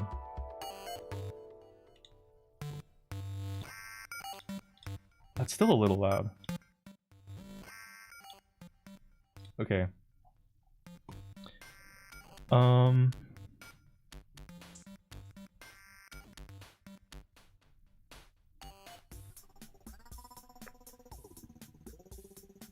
do you download the MP3, MP4 off YouTube?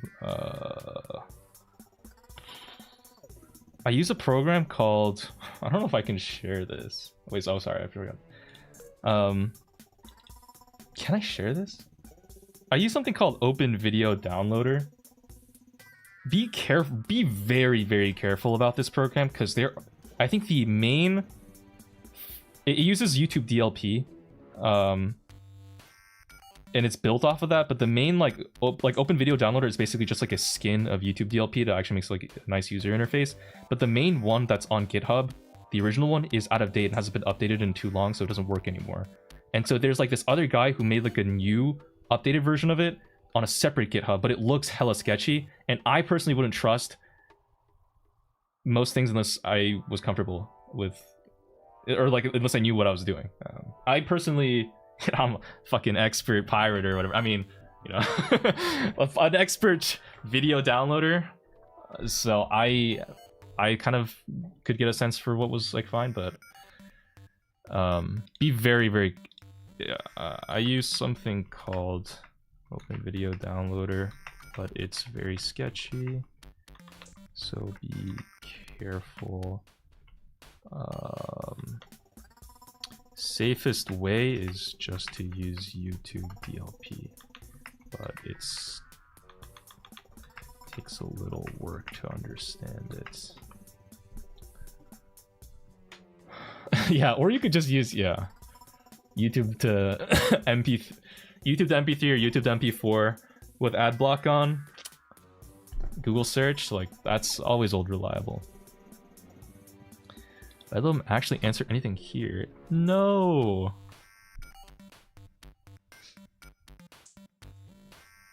You don't even need GitHub. No, you don't need GitHub. It's just I'm saying the program I got was on a GitHub page, and I downloaded the like this. I think it was a setup file from it. What kind of music do you listen to? I listen to I listen to video game OSTs and remixes. A little bit of alternative, indie, rock, and pop. Electronic, synthwave, vaporwave, hip hop. a little bit of this and a little bit of that. It's just kind of a hodgepodge of. I've listened to most things. Oh, I also listened to like a lot of webcore stuff recently, which I think might fall under like electronic kind of.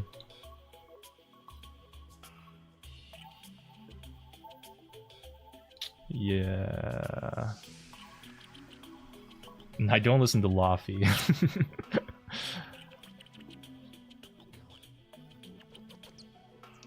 Listen to some Polish disco?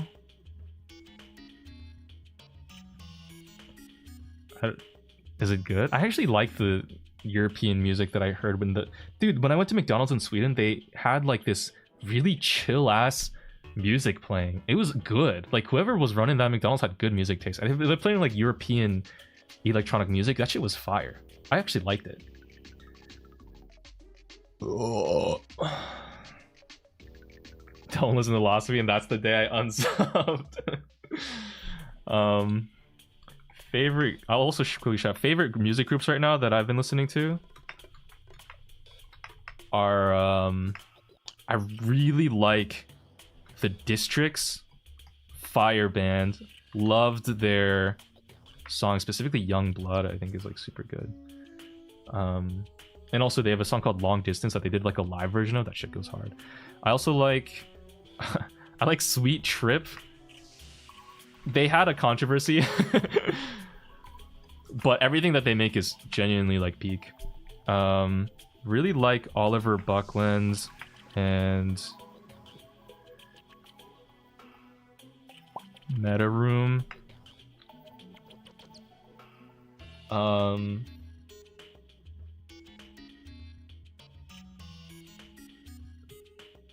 Graham Cartna. I also really like. There's like a super chill synthwave guy called Yu Utsu who deleted like all of his shit and now it doesn't exist anymore, but on YouTube, and it's good.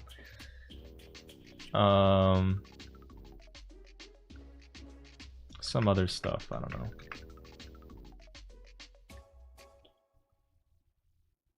Boo Stone the Streamer.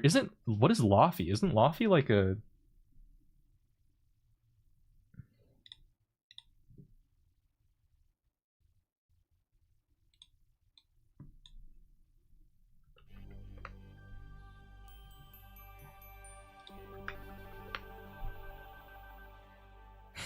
Okay, I've never heard of these songs before, bro. From the Start, Goddess, Let Me Break Your Heart Again, Falling Behind. I have never heard of these before, bro. What?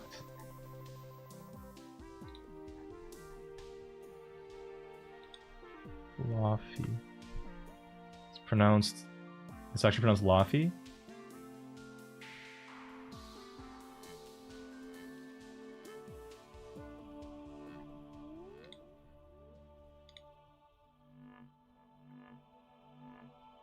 This is gonna get me copyrighted if I listen to this. Wait, hold on. Let me mute the browser real quick. Okay, never mind. Oh.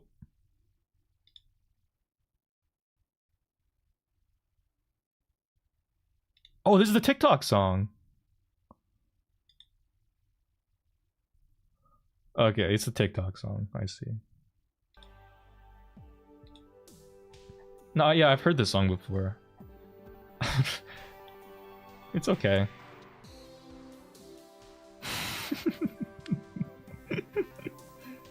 All pop girls love her? What happened to Sydney Sweeney? Wait, does she make music or am I thinking of someone else? Who's that blonde white girl who makes like the music that everybody really likes? That was like super performative for a bit. Blonde white girl who makes music.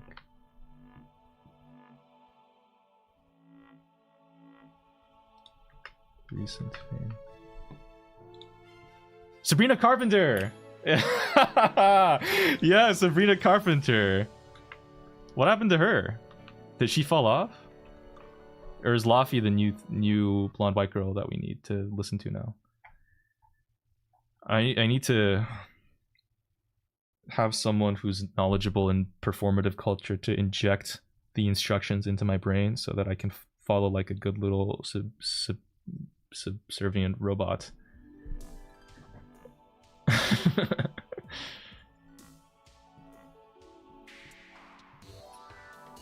Sydney Sweeney is problematic.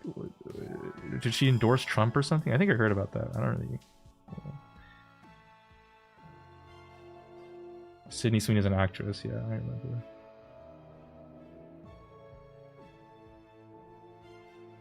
Lofty has a boy audience, by the way. Well, so does Sabrina Carpenter. Didn't she make a? She made Espresso.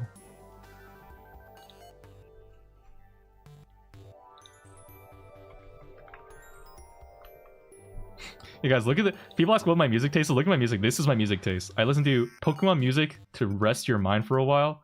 Chrono Trigger full OST, but it's Super Mario 64. And Christmas 2002 ambient music to relax. This is my shit. And then there's like some random ass Japanese fucking album from 1987. It's peak. Pokemon music, bangers. It's all bangers. Ooh. Alright, guys.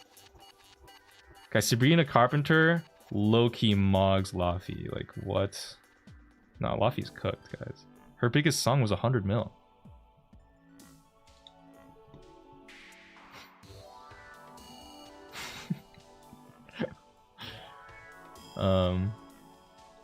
I'm just fucking with guys. I honestly I don't listen to either artist enough to talk shit.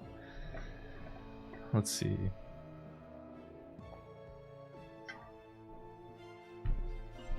Actually, you know what? Actually, Laffy having less viewership probably means she's more niche, which is makes her better. Actually, the music becomes better the more niche it is. So maybe Laffy actually mogs Sabrina Carpenter.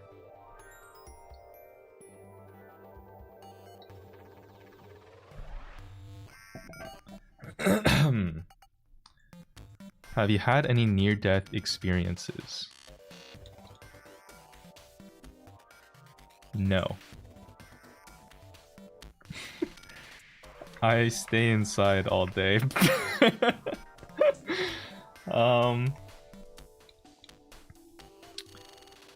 One day I ate dinner with no YouTube for 5 minutes until I realized my mistake. Scream.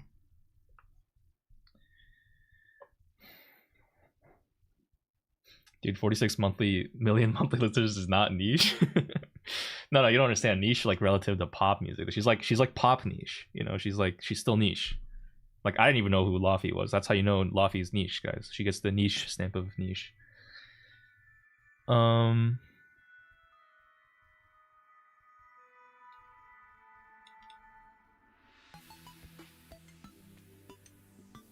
Cap asks, "Who do you think you are?"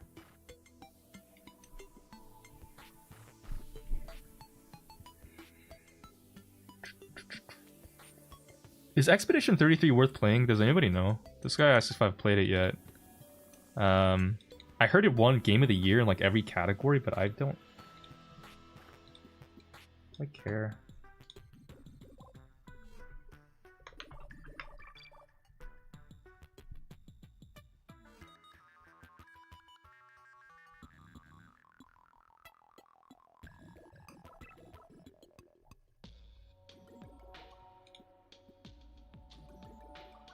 They have a website? Tomorrow comes. Wait, what? It comes tomorrow?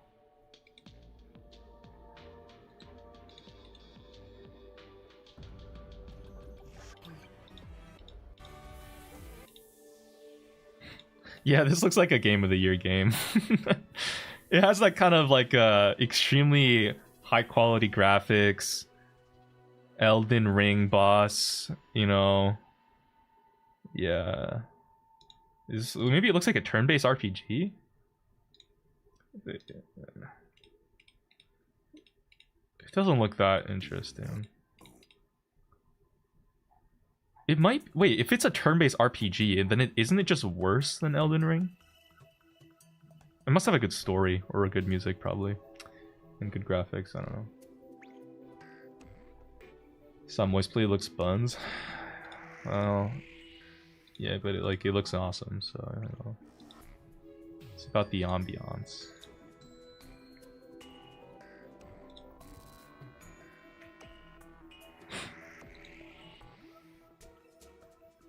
I do not have a pet, but I'm a cat person.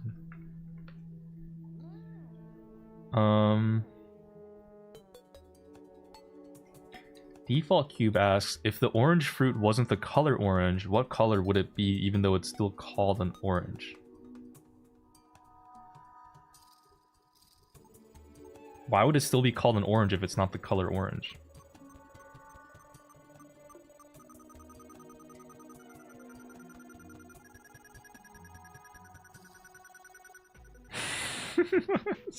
This is like a question. This person was probably high.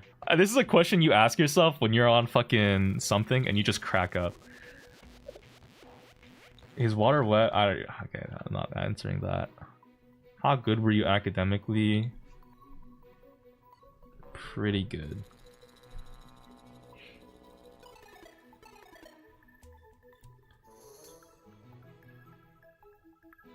The color is named after the fruit?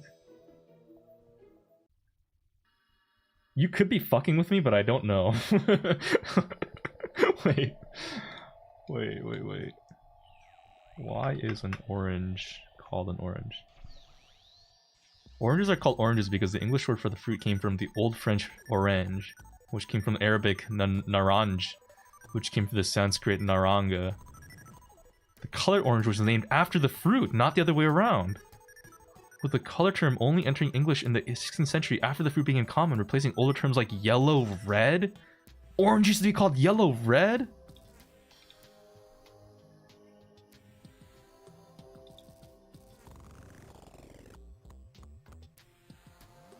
Sanskrit? Really? Wait. Where did oranges come from? They came from the Himalayas.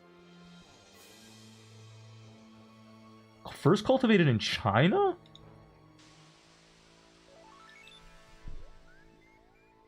Are oranges grown in China? They grow abundantly in China. What? It's one of the largest... I had no idea, guys. I thought oranges were like a southern hemisphere thing. What the fuck?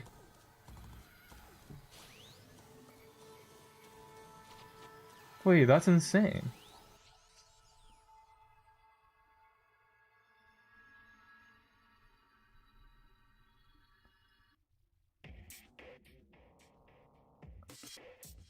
Alright. Wow. Huh. Cool. Oh, that's why orange chicken, guys. That's why Chinese food uses oranges, bro. They make orange chicken with it. Because it's indigenous there. That makes sense. Wow. The more you know. Aren't all oranges from China automatically mean it's a mandarin? Wait. Wait.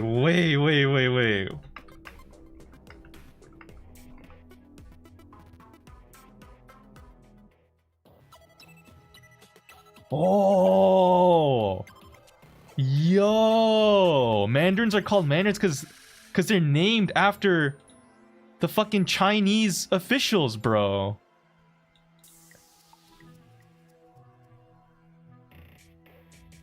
What the fuck?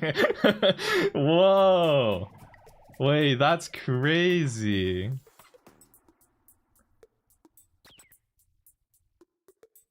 Damn. I think I've just become a little bit more worldly, guys. Huh. Cool.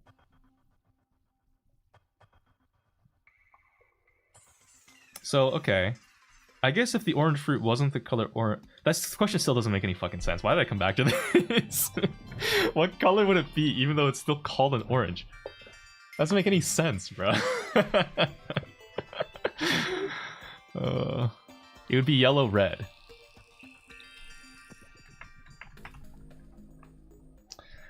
Okay.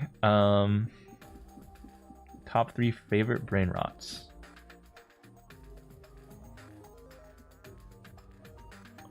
I think in this order,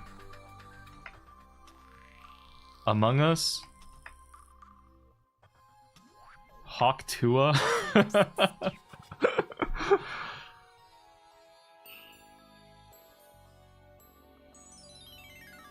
Guys, I think 6-7 beats Skibbity Toilet. I think 6-7 does beat Skibbity Toilet out. Because 6-7 is just more applicable. Skibbity Toilet, you only ever call it out when a toilet comes up. But 6-7 is like, it's like universal.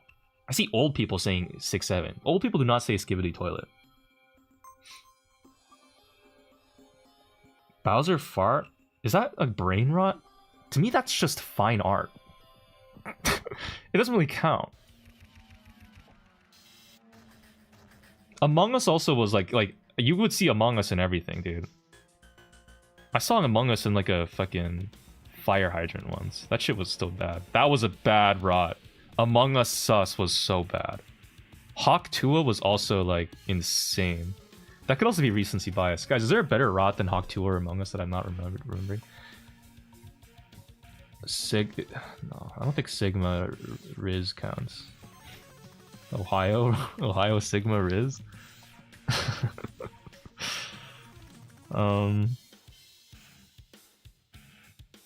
Pre-pandemic, was there anything good? I don't think brain rot as a concept really existed pre-pandemic. They were just memes before. I think the pandemic actually just fucked people, and so now we call it brain rot. Tough Baby is peak. Tough Baby is nice. Low key, I've been looking at there's this guy in like who's Chinese. He does this thing where he like slaps his face and does like mouth popping. He's like like I can't remember. He's like pop pop pop pop. He like pops his. I've been seeing AI cats do that now on Reels. That shit is funny as fuck. Yeah, I think. Yeah, pre-pandemic there were no real rot memes. I think it started with Among Us. Among Us was the first brain rot. So I'm gonna go with 6-7 with honorable mention Skibbity Toilet.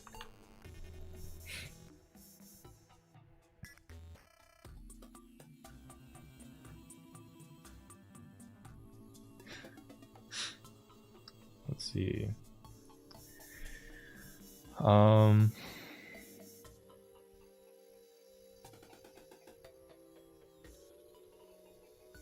Would you consider playing more horror games for variety streams like Amnesia? Oh my fucking god, dude, Amnesia would be too scary.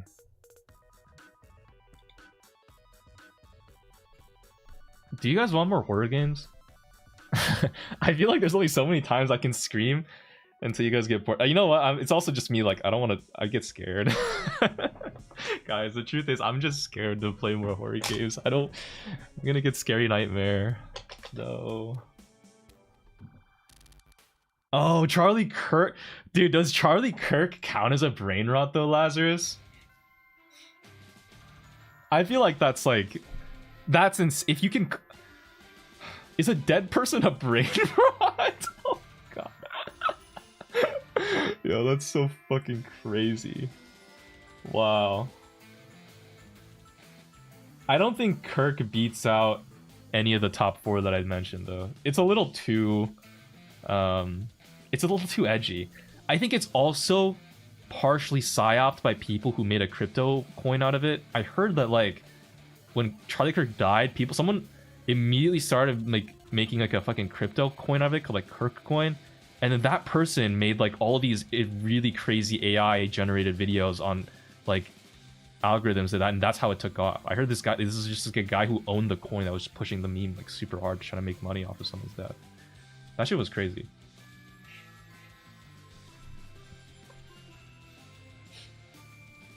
Yeah, it's like... I don't know. Yeah, it doesn't beat any of the top 4 anyways. Yeah, I could play more horror games sometime.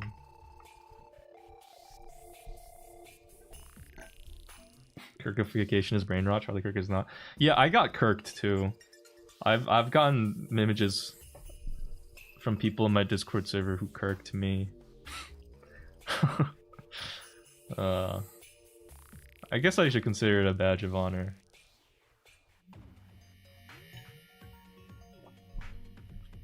Favorite game to play off stream for fun? I really like Risk of Rain 2 and Terraria. No, I'll do Terraria first. They get the seat of honor. Terraria and Risk of Rain 2 in that order.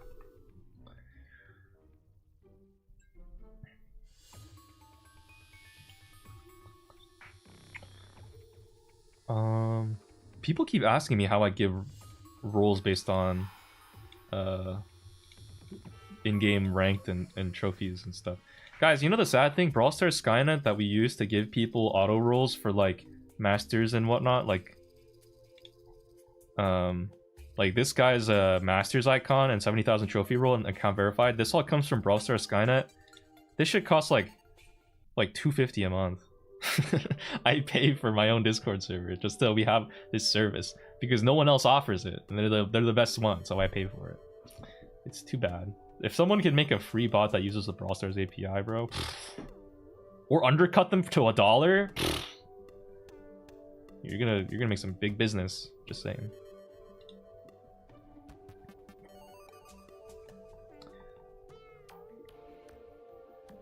That shit can't be that hard to code. It might not be. I'm just saying there's an opportunity, but $250 a month is also relative. It's like not the most expensive thing ever, but yeah.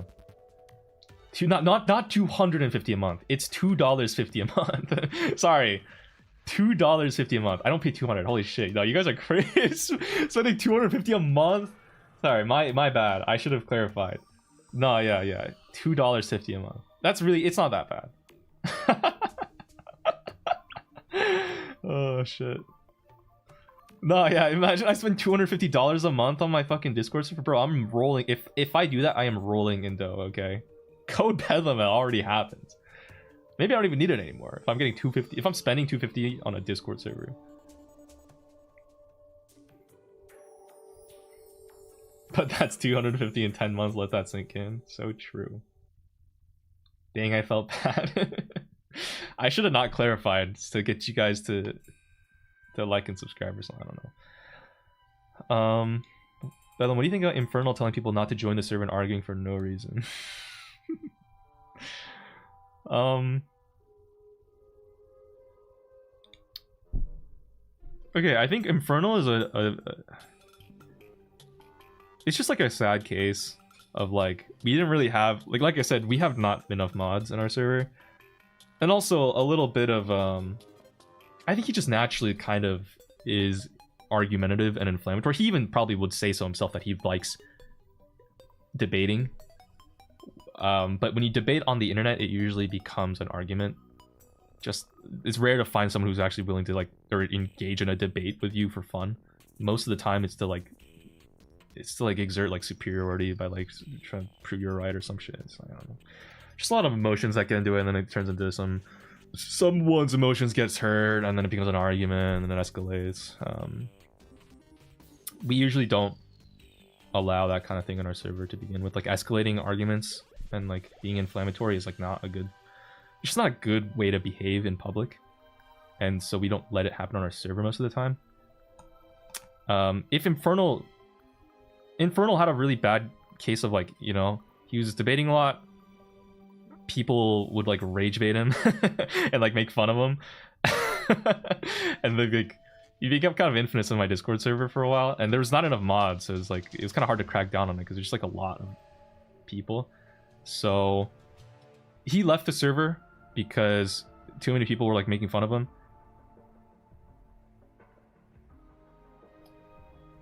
You know, on one hand I say if he doesn't want other people to join the server, I think that's fair of him to feel that way. Like that's his experience and it's true. You know, like he did suffer probably some undue harassment on the server. But yeah, like I mean, I think most people who join the server will not have Infernal's experience. So unfortunately, like he's a very specific type of person, and it's a very rare case that that happens to someone. So yeah, you know, most people, I will say that like in my server, he's relatively unpopular. That's also why he got harassed, because people think that it's okay to harass someone that you don't like, because I don't know, those people suddenly become like subhuman to them. I think it's I don't agree with it, a lot of this stuff, but I'll say I think Infernal how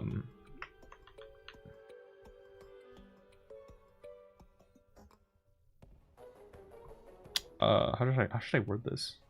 If this is a screenshot, I'm trying to think of how do I word this so it's not like fucking completely cunty.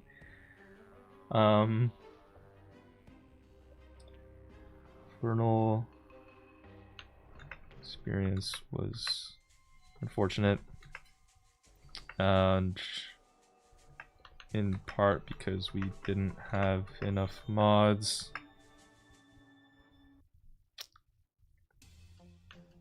It's fair that he's...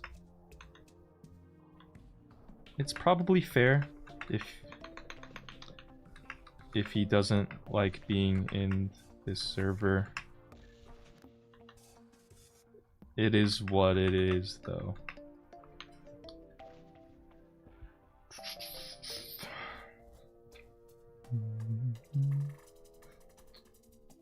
Bedum server lore exists? Yeah, we have a lot of lore. I am behind on it. There's just a lot of characters. I mean, any kind of server that exists for a while has some level of lore. A lot of regulars. We have like 12 people who hit level 100. God.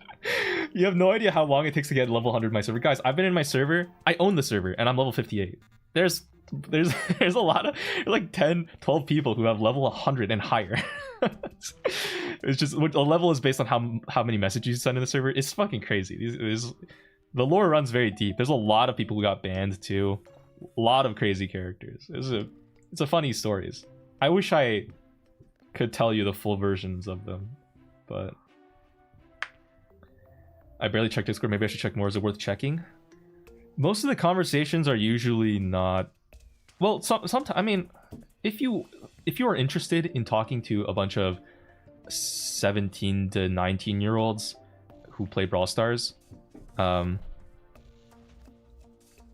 yeah, I guess if you want to get to know some people, like that's fun.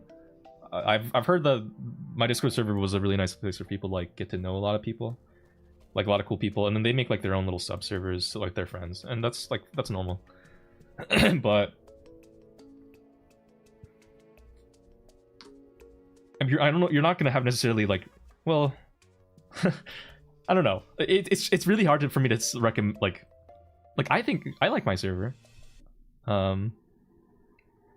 The conversations range in quality and topic, I will say. Sometimes, like in Brawl general, sometimes people talk about like Brawl Stars. Sometimes people talk about like their favorite things to goon to. Sometimes people talk about race or religion or politics. Some people talk about like us, you know, the latest topic and how cool or bad or something. You know, it's just any kind of public forum. Yeah. I tried to get into a convo once and got ignored. Depends on if you say something uninteresting, you know. It is hard to break into a conversation that is happening, though. I do empathize with that a lot. It's I don't know. It's weird. Yeah, sometimes the chat does suck too, I will say. But, you know, the art channel is always really cool. We have a lot of really talented artists. I'm sorry, I shouldn't be laughing. This is fire. There are genuinely a lot of talented artists though who like always put something crazy in here. Yeah, and then yeah. I just hope I'm not gonna stumble onto like porn.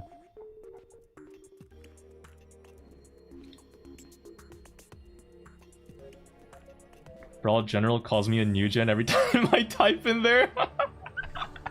Yo, that's funny as fuck, A-Fine.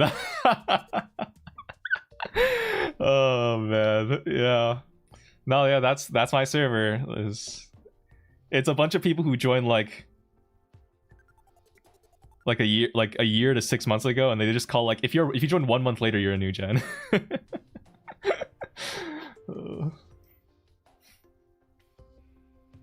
Did Food Channel get discontinued? It did. Not enough people were posting food. I mean, why? You know, are you gonna post your food? Like, I don't think the channel needed to exist.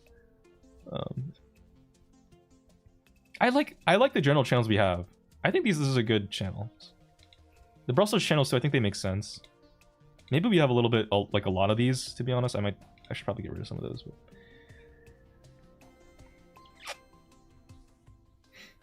oh yeah, no, Brawl General. Okay, I will say Brawl General can be a little bit mean-spirited sometimes. I need to try to type in there more so people get scared to be mean to people. I think that's what I'm gonna start doing. It was a really nice like a year ago. People were really nice back then. I don't know what happened. People just got mean. I think it's in part because of like the current economic conditions. People are generally just unhappier right now. But you know, gotta still make sure to be kind to people, guys. It's trivially easy to be nice to someone when you're having a good time and you feel good every day and your life is great. It's way more impressive and admirable, I think, and important to be nice to someone even when you're down. Okay, remember that. You Loki forgot to use Hall of Shame. I think the mods that we have, when was the last time we banned someone? I think we haven't banned people in a while. A lot of people, we timed them out and then they leave to avoid getting put in the Hall of Shame, maybe.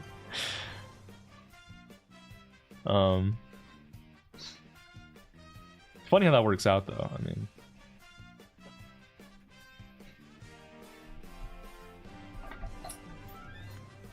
can we talk about when Infernal crashed out on me?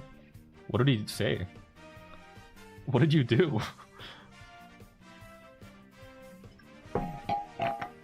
There were at least 2 bans this week? Oh, really? My mods are not doing the Hall of Shame thing, then.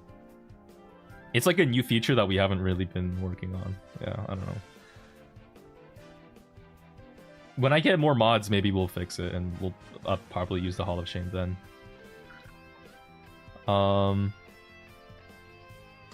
After watching your last video, I'm curious. Okay, this was a video from over a month ago. Do you think your desire of wanting a girlfriend might come from wanting the social approval associated with being in a relationship rather than actually wanting to be in a relationship?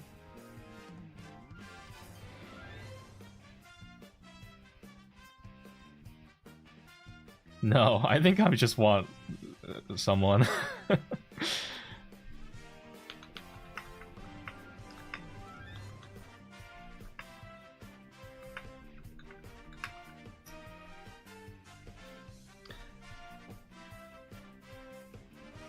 I think okay, it's kind of weird because on one hand I desperately want to be loved and to love someone. And to cuddle and stuff and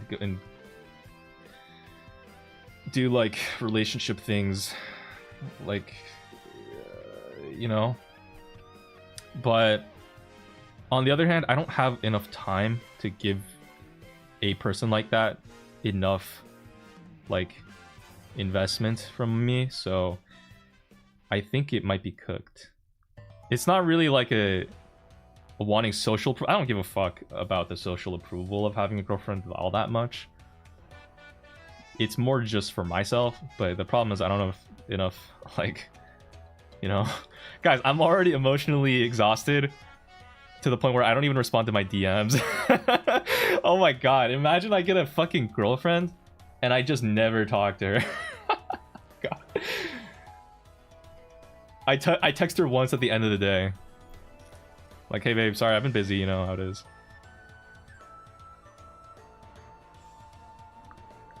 I will love you and do cuddles and stuff for the admin role? Okay, bro. A lot of people asking me what I use to download shit. We do an anniversary video of you playing with your feet. You know what's crazy is that my second channel is not even a year old. I didn't realize this when I was thinking about stuff to do for New Year's tomorrow. I was like, wait a second. I haven't even had this channel. I didn't, because I was thinking like, what did I do last year for New Year's? I'm like, wait a minute, I never did a New Year's last year. I didn't have a second channel. What if the thing you to charge your emotional battery is love?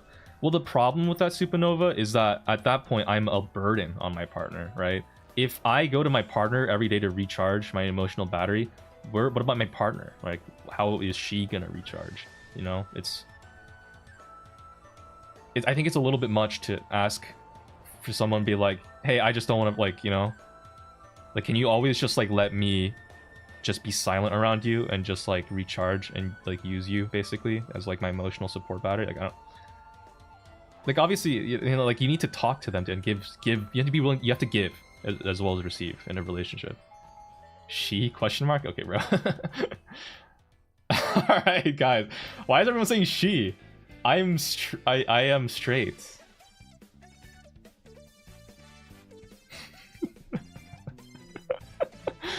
Oh, you guys are funny.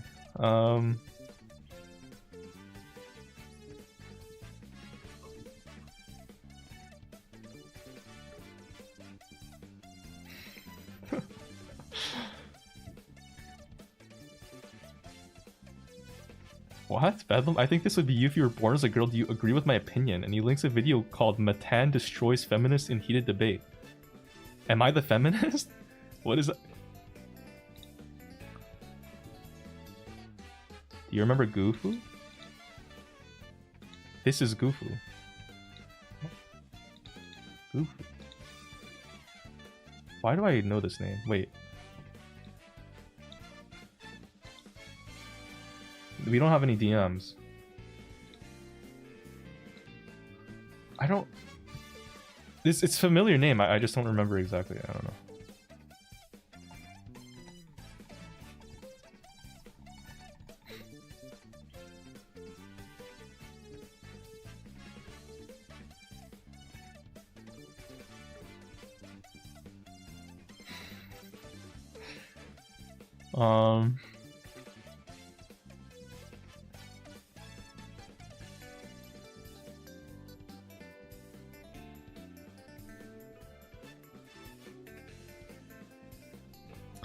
Guys, Silk Song OST low-key, it's like a 7 out of 10.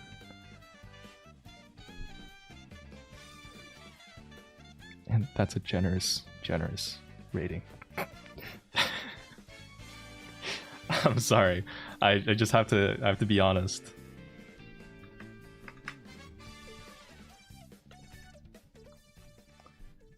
No, like, it has some good songs. It has its good songs, but there's like 2. Hollow Knight, every song was a banger. It is like back-to-back bangers in Hollow Knight.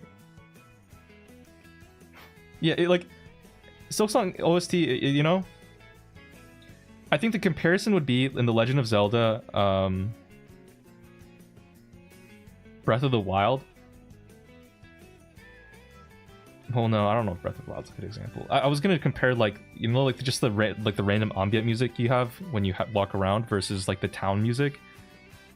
Like, Hollow Knight is like more just town music from Breath of the Wild, whereas Silk Song feels more just like stuff in the background that's like kind of okay, but it's a little droney.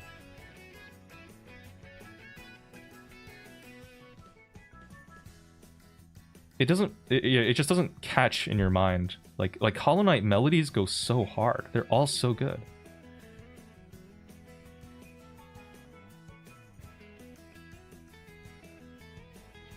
I really like in Silk Song, I think unironically, the sewer place, I already forgot what it's called. My brain just blocked it as a PTSD response. That sewer place with the gross maggots actually has a really nice music. And it's the only thing that saves that entire area. Cogwork Core is good music too. And the Choral Chambers is good. I couldn't tell you a single other OST in the entire game that I liked. Like, really enough to listen to it on my own. And I like video game OSTs. I'm listening to one right now from Mario Kart. Bile Water. Oh yeah, Peak Water. You know, but Hollow Knight has so many bangers. We got the City of Tears. We've got Hornet. We got every single boss I could probably just name. Well, I couldn't name it, but like Dung Defender music is really good. Grim Troop music is really good. The Nightmare King. Like,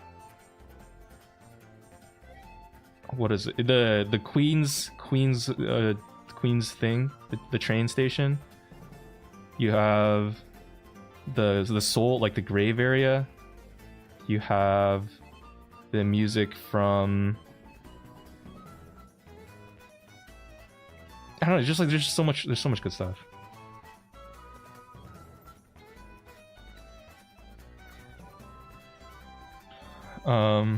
Yeah. Oh, Dirtmouth. Yeah, Dirtmouth music in Hot Night is also really good.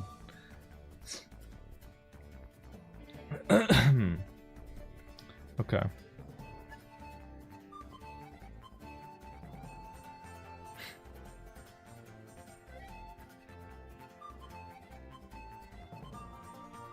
Favorite Terraria mod?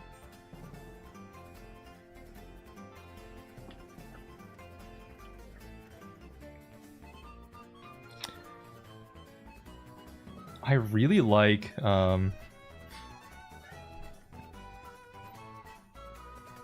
old Fargo's Souls mod was really fun. This is like very specific Terraria knowledge. There's a mod called like Fargo's Souls mod that is considered, I think it's like usually that and Calamity are considered like the two big content mods that are like super fun and very replayable.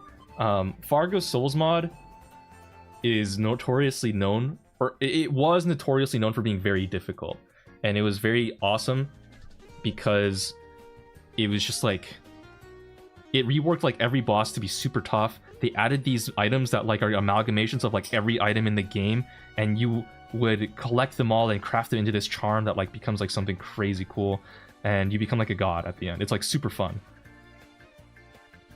That was how it was in the old days. Right now, Fargo Souls mod, they made it way easier by adding choreographs to every attack. So like in like old Fargos, you used to have like just a bunch of fucking projectile spam all over the screen. Like if there's like a boss, if this is you and the boss is like here, they would just shoot like a bunch of projectiles like everywhere, and it was like you'd have to like try to weave everything and dodge. It was like cool. Very punishing and very hard, but it was cool. But now a boss will throw a fucking laser out first that doesn't do any damage, and then a half second later or a full second later, then the boss will shoot the attack, and then it's like it's just so much easier to dodge it. And like it does make it help for like visual clarity for some cases, but in a lot of times it just feels like they're just making the fight easier. And then for the actual charms that I mentioned of like the cool items you like build at the end of the game after like collecting all this stuff, they added all these ways so you can kind of just like get the items very easily now, and it's just not the same.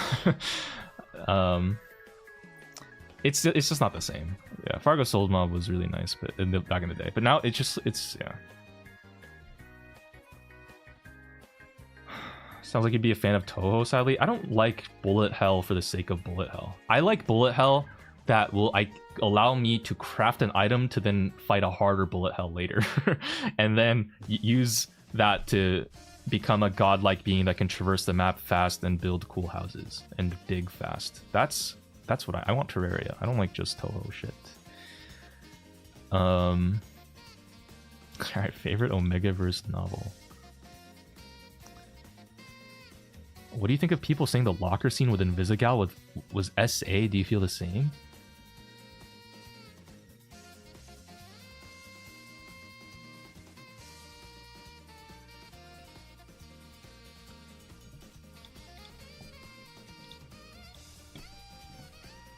I'm actually gonna wait. Let me Google something really quick.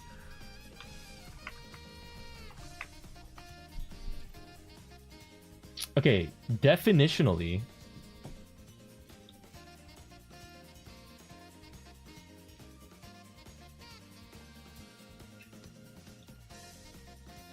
it might be. I don't remember the scene, or if the character gave.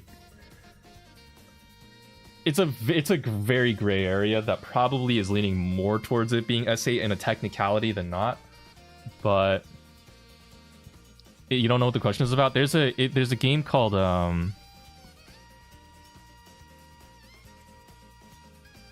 guys, what is the game called? What is the game called? Dispatch. It's called Dispatch, and I did beat the game on stream. And in it, there's a scene where like one of the love interests in Visigal comes over and kisses the main character in a locker room. Oh. I think she goes invisible too to like do it after pretending to leave or something. And the main character is like taken by surprise, and you have the choice of like leaning into it or like pulling away or something. I think. From what I recall, I think because she's like a romanceable partner, depending on the route you take, it might actually be fine. Like, if you are clearly showing interest in Visigal throughout the entire game, like, from a lore perspective, you're actually giving kind of a... Like, you're showing interest, I feel like. And maybe you could say that there's some body language interpretability to show that maybe a kiss was, like, within reason. If you're someone who's, like, clearly not going down for the Invisigal route through the whole game, and then she still goes for the kiss, and it's, like, not consensual, probably a type of SA. But this is all very detached from any form. It's, like from a more utilitarian viewpoint, like, I mean, realistically, men getting... Well, look, not utilitarian. In society, men generally getting SA'd is not really, like, seen as big of a deal. Especially a kiss. It's just not seen as a big of a deal. Whether or not you think that's right, that's just kind of how it is. So, whatever. Yeah, and also, like, if you lean into it too, you know, as the character, it's like yeah. But also, like, you know, getting in the weeds on something like this, I'm gonna be honest, guys.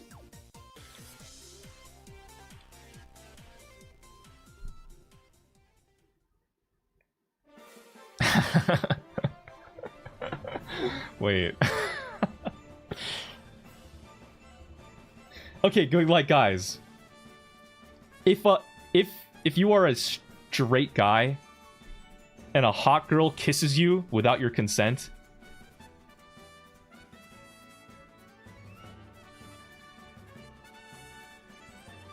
I think it's harder to find people who are not okay with it than people who are.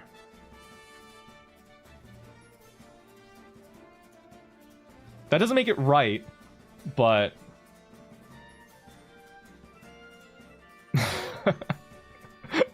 I don't know.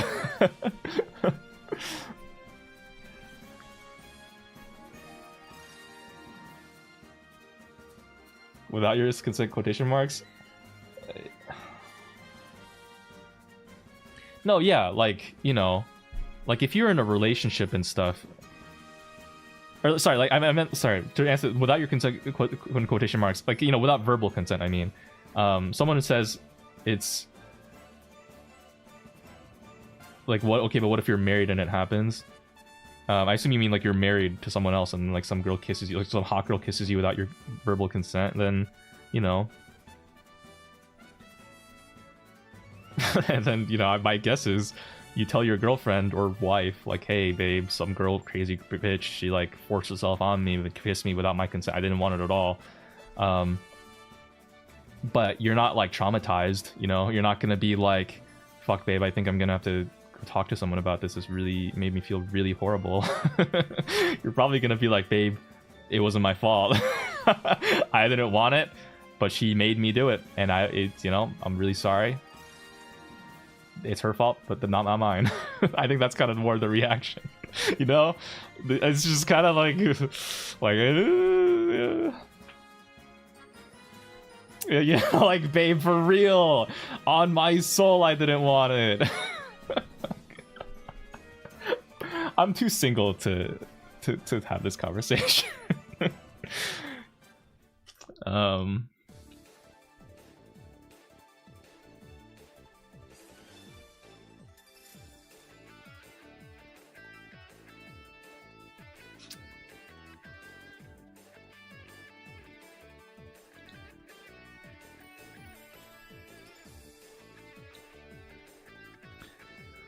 This is from Apine.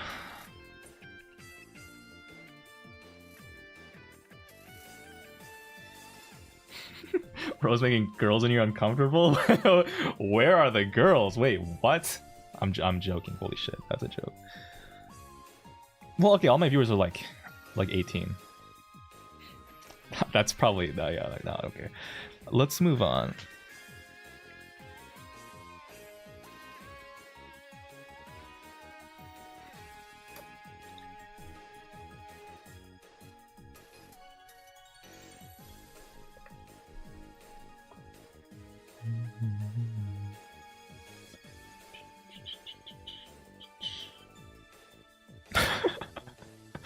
Sorry, I just saw this image. Oh fuck.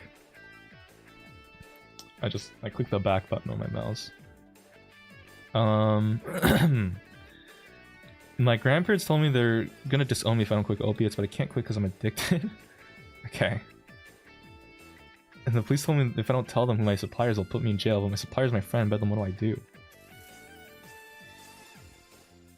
Slime out your friend, bro. What the fuck?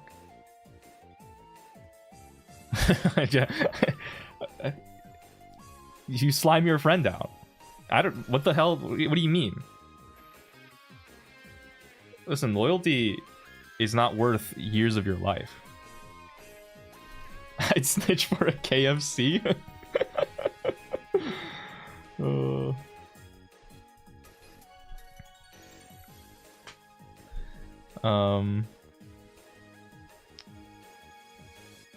Yeah, we're also like over a month late to responding. It is what it is. Number one piece of advice you would give to a hard stuck legendary trying to hit masters.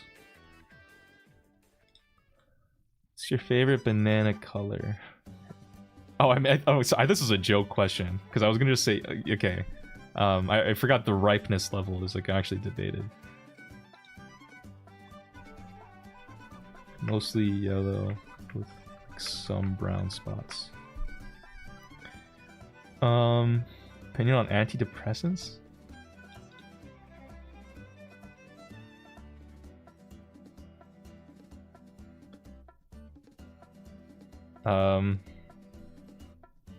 I don't think you can have an opinion. What does this even mean? Guys, can somebody what does this mean?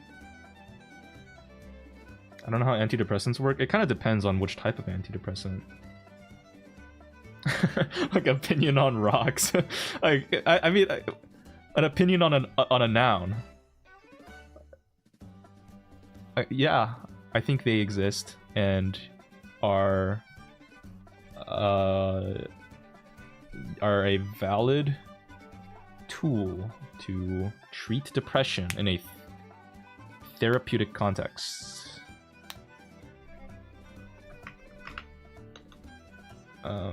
Yummy.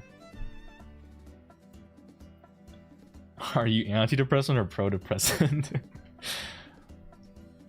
I'm very pro-depressant, but only in social settings. How many subscribers would you need to make an Otto von Bedlam cosplay?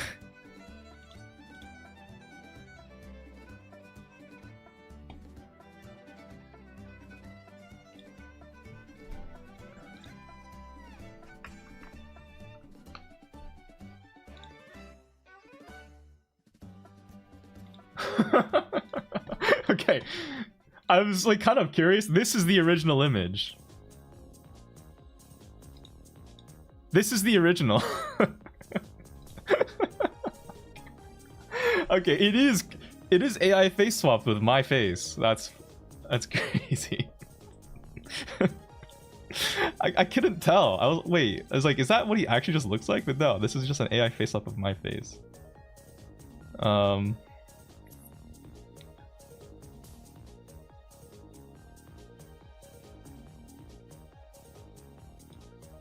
Is this lazy butter? Kind of late. Sorry, I didn't answer this in time. I expected to see a bunch of Agarthan people with blonde hair and blue eyes offering me a Mountain Dew. Or, sorry, a Monster. I'm a fake cell. But instead I just got a bunch of people who looked like they could have been from Boston, but are generally maybe slightly more attractive.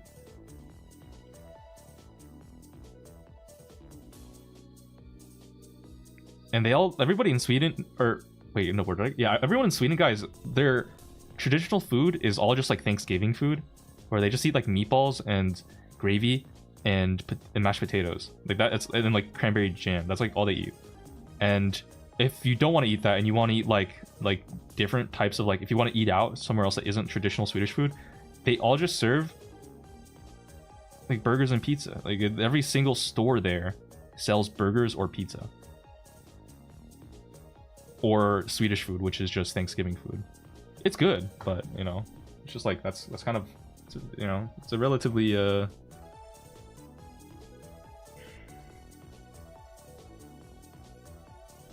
yeah, no, it's a city.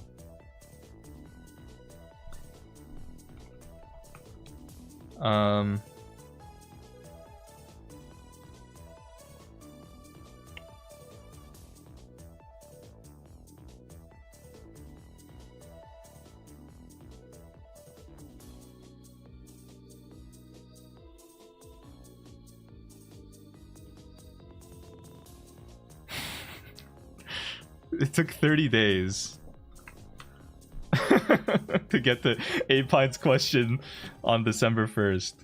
Guys, I think...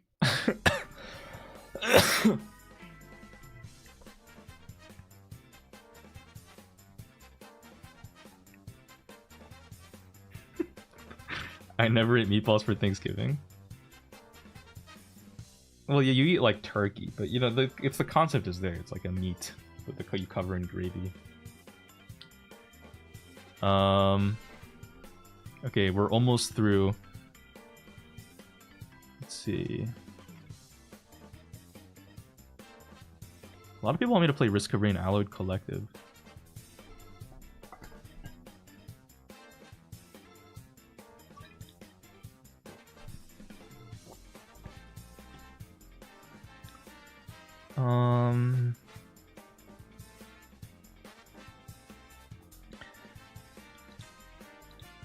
Who, what, or why was the reason you went into content?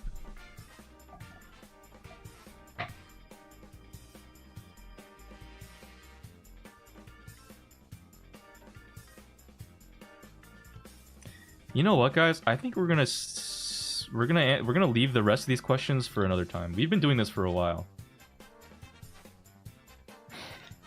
We've been doing this for a while. We have oh no, wait. Oh wait, no, we're actually out at the end. Never mind. Oh, I should just finish. I just finish everywhere. Okay, I'll finish. Okay, we're almost at the end. We're almost at the end. We're almost at the end. We're almost done. We're almost done. Okay. Who or what or why was the reason you went into content? This is a kind of a... It depends on what kind of question you're asking. So like, I started focusing more on doing content as like the main thing that I was doing, because it started getting big and I started making money off of it.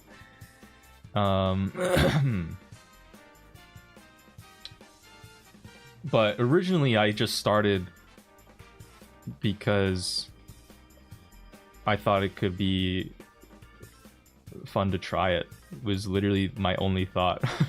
I think I graduated college, and on the day of my graduation, I basically I was just like, you know what, fuck it, let's just upload a video and see what happens. And that's the first video that's on my Bedlam channel that I didn't take down. That's literally it. Yeah, there's not really any greater story. I was just curious what would happen, and so I just did it. And then after a while, then like I started getting more views.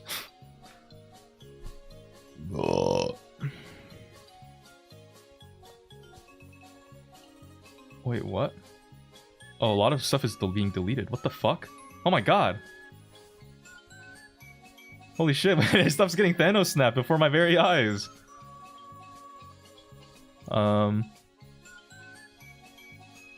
Bro, quit burping? What do you feel about people that make racist jokes on themselves, like Indians with no showering or Asians looking the same? How do you feel about these people?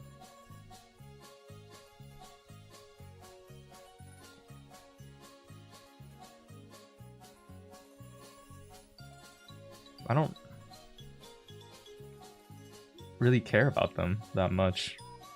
It doesn't really bother me, and they're just kind of living their life, you know? People have weird ways of... I think this is a kind of thing where it's just people getting ahead of other people making fun of them.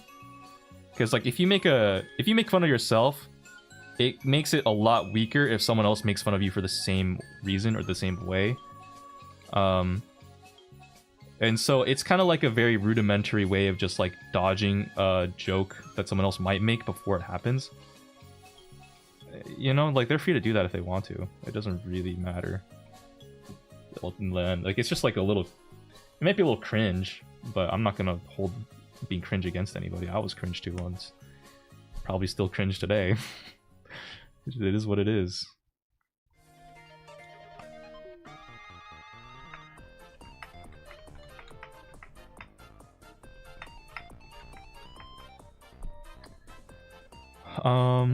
All right.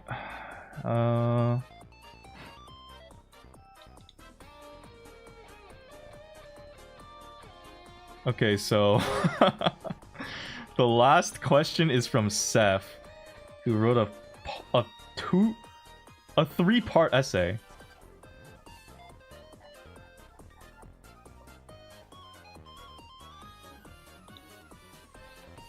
I would have arranged this better, but Discord's 2k char limit is annoying as fuck to work around. You'll also notice that there's hardly any commas or periods or quotation marks or posture in this. That's... They were the first on the chopping block. When I ran out of space, but needed to finish a sentence, so it's a bit of a rough read. Okay.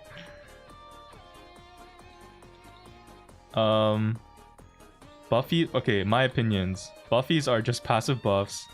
Aiming gadgets is cool, but that's not related to Buffy's. It could be added without them. Same for all these reworks.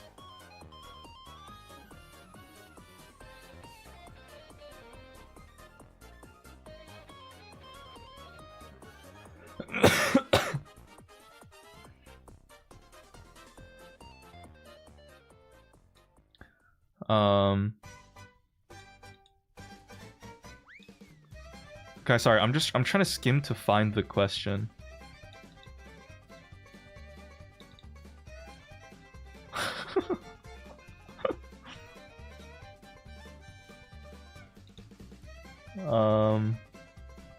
Okay, assumptions? Resources won't feel good.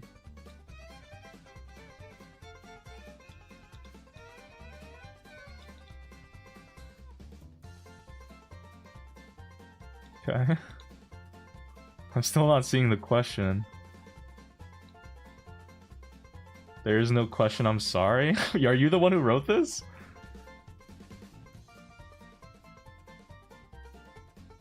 I would have loved a good update or two focusing on bugs and quality of life. Examples of quality of life. Specific pins disabled. I have bad mental. Alright. Can we order regardless how we want in ranked? I think that's too much work for like any player to actually do. To be honest, like, are we really ordering 100 brawlers? I don't know.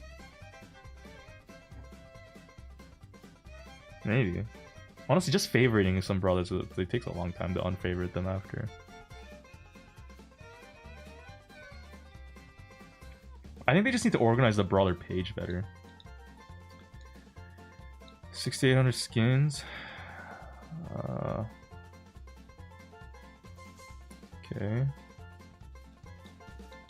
think a disable skins option kind of defeats the point of skins, but sure. Not to beat a dead horse. I've had games with 1k teammates. Okay, matchmaking complaints. Fixing bugs, okay. Map maker people. Better training cave. Okay, the problem with all of these quality of life requests is if they spend a whole update on this, then we're gonna have 2 months of nothing. literally nothing. And that is probably terrible for player retention and excitement and revenue. So spending, you know, like paying 100 people a video game developer salary, which can be like 6 figures, it's like the shit is just not worth it. Dude, yeah, you know, like they're definitely, they should be fixed, but they'll probably not prioritized, and they will be fixed later.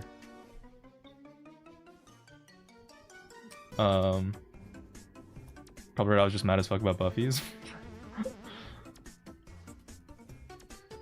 Yeah, no, I mean that's fair. I still have to make my video on Buffy's, so yeah.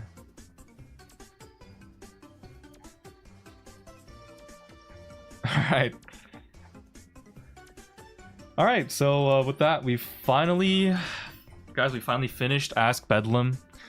There are no more questions, and I think I'm going to not reopen this channel for now. I closed the channel a while ago so I would actually have time to catch up on everything. I think we're going to leave it closed for the foreseeable future.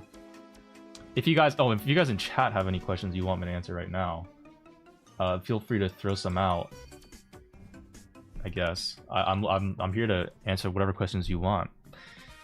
Whatever you got. Will Jay ever get unbanned? I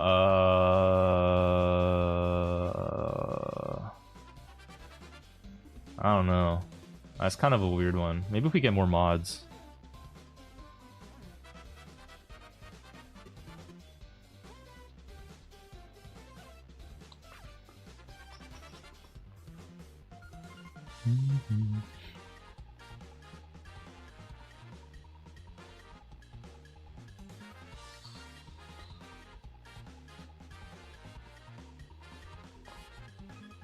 Okay, now you guys are just asking the slop questions.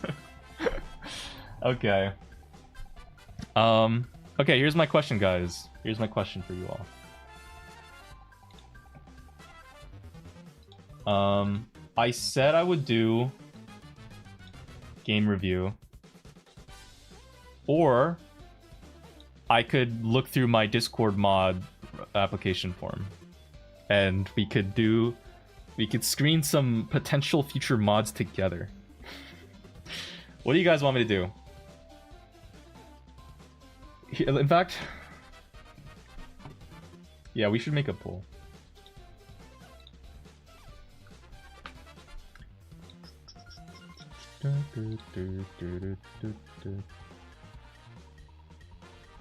Why is my internet so slow? Okay,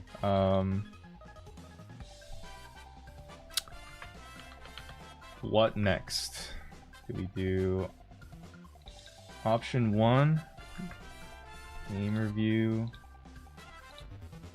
option 2, view Discord mod apps?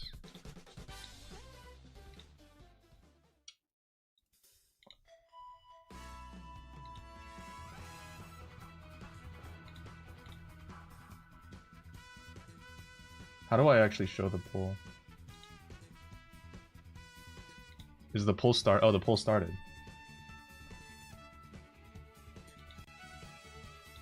Why is the poll invisible?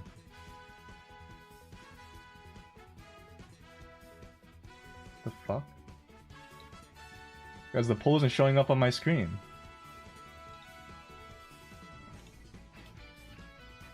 Guys, Streamlabs is bugged, dude. Wait, what?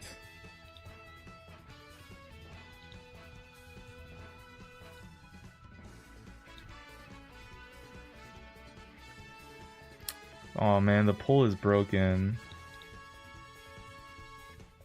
I don't know how to fix it.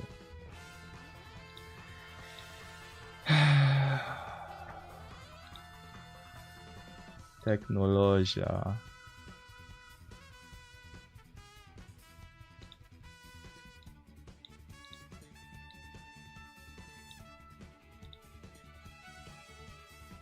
YouTube doesn't YouTube have its own? Yeah, I mean, but I want to do it with Twitch too.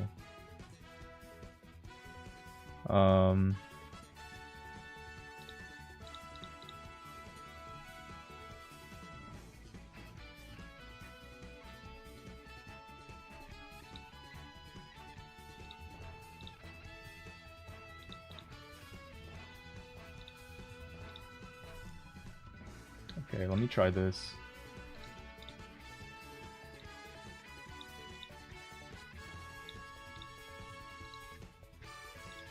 If I delete this and add a new...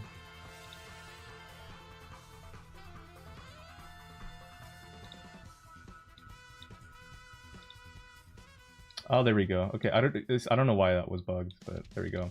This is the poll. You can type exclamation vote with a space and then 1 or 2 to vote. While you do that, I'm gonna go take a piss. I'll be right back. Give me a sec.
Okay. Oh, alright, why is it even split? Alright, guys.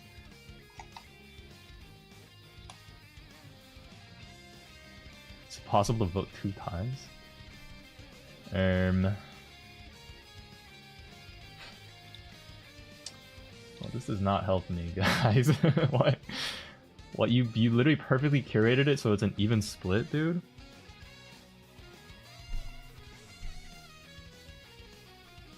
Alright, in that case then, I'm gonna do what I want to do.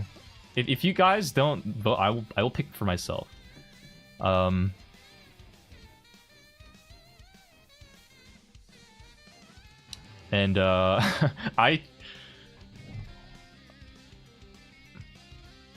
wait, I'm trying to think.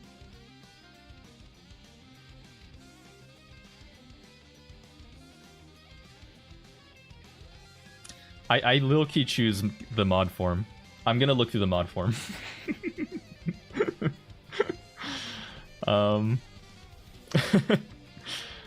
16 to 14 now? Oh, wait. Oh, okay.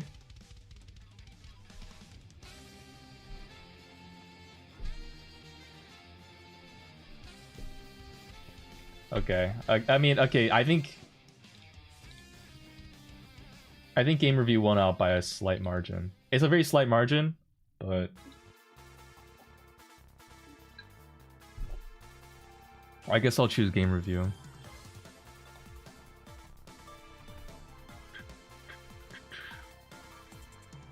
Man, I really thought I was gonna play Brawl Stars today, but somehow doing all of Ask Bedlam took me like 3 hours. Holy shit. That's kind of crazy.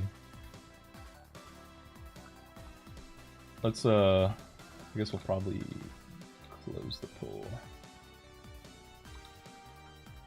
Okay. Well.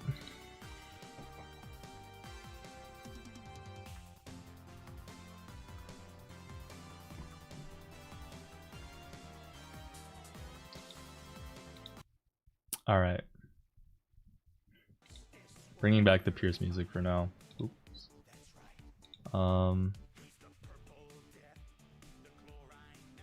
Let's see. Okay, we've got the next game review. So, okay, last time for a game review, I believe we ended off with this Hank game, I think, that we reviewed. Oh yeah, this guy wasn't running claws, and he was kind of struggling. I kind of want to pick out the specific videos that would interest me, though. I don't know. We already reviewed Henry. I don't know if I want to review him again, per se. Even though, like, you know, sorry, man.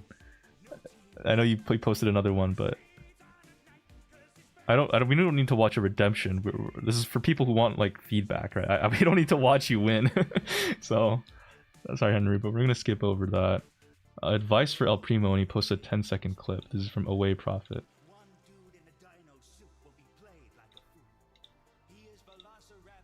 Holy quality. Dude, I can count the pixels. This is 240p. Okay, this is just a clip. Advice for... He's playing Dynamite, dude. Alright. Okay, wait, we got an actual replay. Hold up. So... I'm playing Bull. I feel like I did really well here, but my main issue was dealing with the cord, plus I have no gears on Bull. I'm a legendary 1, max L2, cord is L1, rest of my team and enemy teams Mythic 3. Shit like this, that makes me feel hopeless and ranked. Let's see. From Mr. Hello. Decent quality, no audio. That's fine.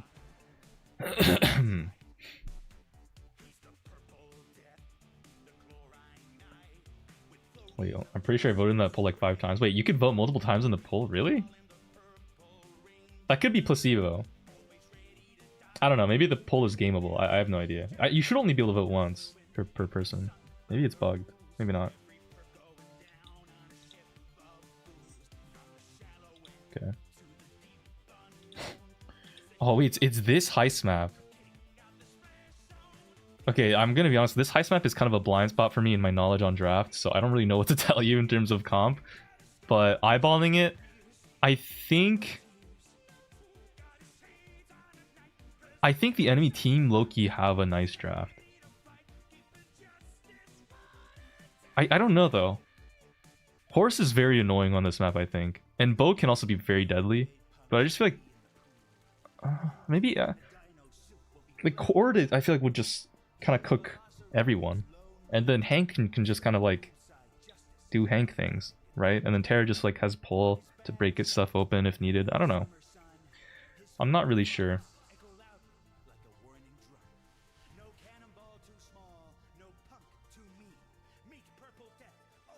No audio is kind of tripping me out though. Okay, Bolo's going on. Ooh, okay, just I mean, it's just a small thing. You wasted all of your shots here on a cord that was in the air. If you had just waited, you could have walked up and then used your 2 shots after he landed, and you probably could have gotten the kill, to be honest. That was a little bit messy.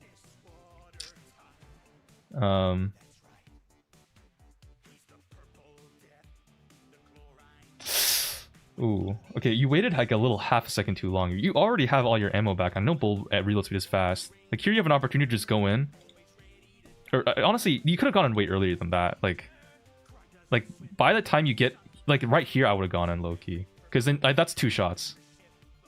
But then you waited to be full health first, which allowed Terra then heal a tick, and then she lives on 6 HP because of it, right? It's a little bit.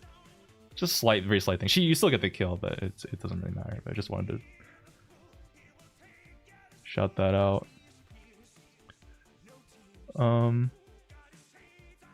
Okay, nice kill. Ooh, oh, the horse just carried you. Holy, W horse come.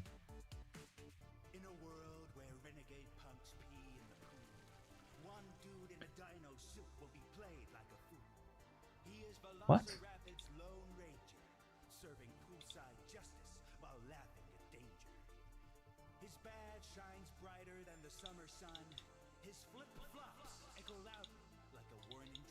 Oh shit.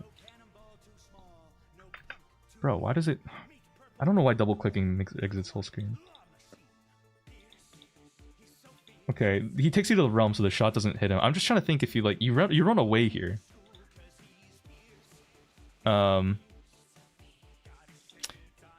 I've noticed you have a habit of supering in, and then you run away while they're still alive. I'm not sure. With Bull, I don't personally play Bull that much, but I think if you walk up first and then shoot a couple shots, that might lead to better outcomes, maybe. But I don't know.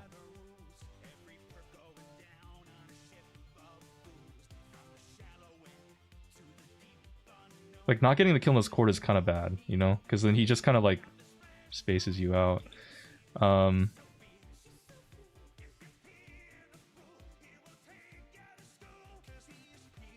Okay, here you spawn in.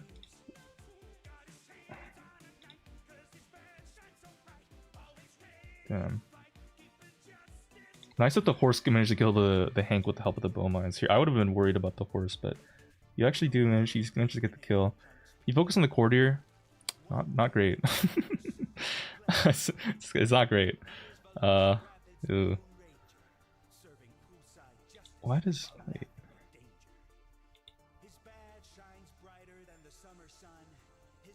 Oh, I just realized. But you're so right, bro. Clear B4 secrets. He's auto-aiming super. He needs to aim it past the enemy. Dude, that's what I was thinking. I just... Something about this didn't look right. I mean, I didn't say it, but like... that's what it was, dude. Okay. Yeah, when you super on someone with a bull, you can aim past them to like land on them. Here you aimed it too short and you didn't actually get the thing. That's okay, yeah. Because a bull super should get a kill usually if you do get it. I was just that's a nice call out. With your three supers, you probably need to not auto aim them. If you do auto aim them though, you should also like.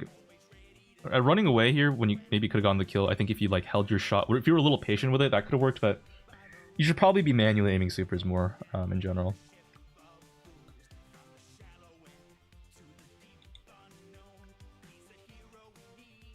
Anyways, here, kind of unlucky. Terra just has hyper, kills the horse. Dull mines go down, but he just dies. Here you hyper super, you get a double stun. That's a nice kill. Nice double stun. Okay, okay, little spacing on the Hank. Okay, okay. You're in a good spot here. How do you lose this game? Ooh.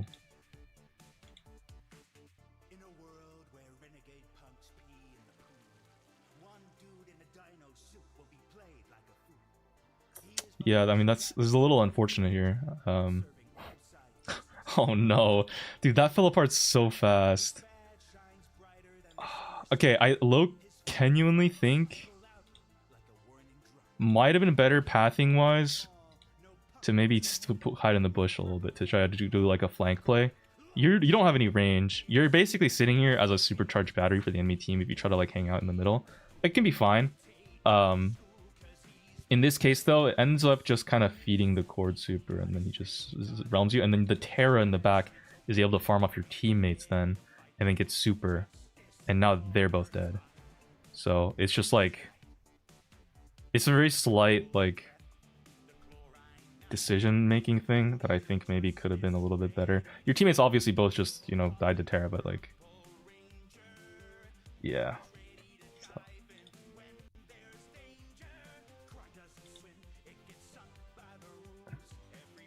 The bull pick here is kind of struggling, guys.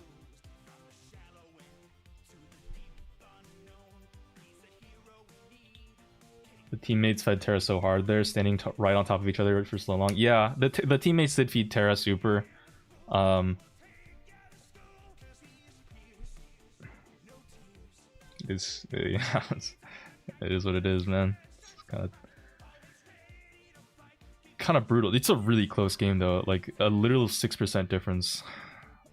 It's winnable. Nice, Bull gets the kill. I mean, that should honestly always happen in the bush like that. Nice double stun. Okay, big. Nice job. Oh man, dude, I think you could have supered there to kill him. Or even like here, he walked away. Why is he plays very scared. It's kind of weird. Like he only seems to go in with his super. Like here, if you walk and hug this wall and the cord jumps over the wall, he lands on you and you two-shot him, right? Like I feel like that's kind of free. You also had super too.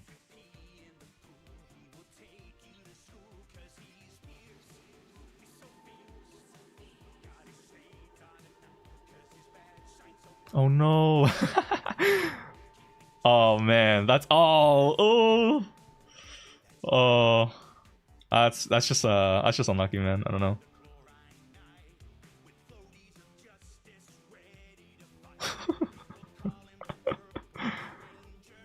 Oh.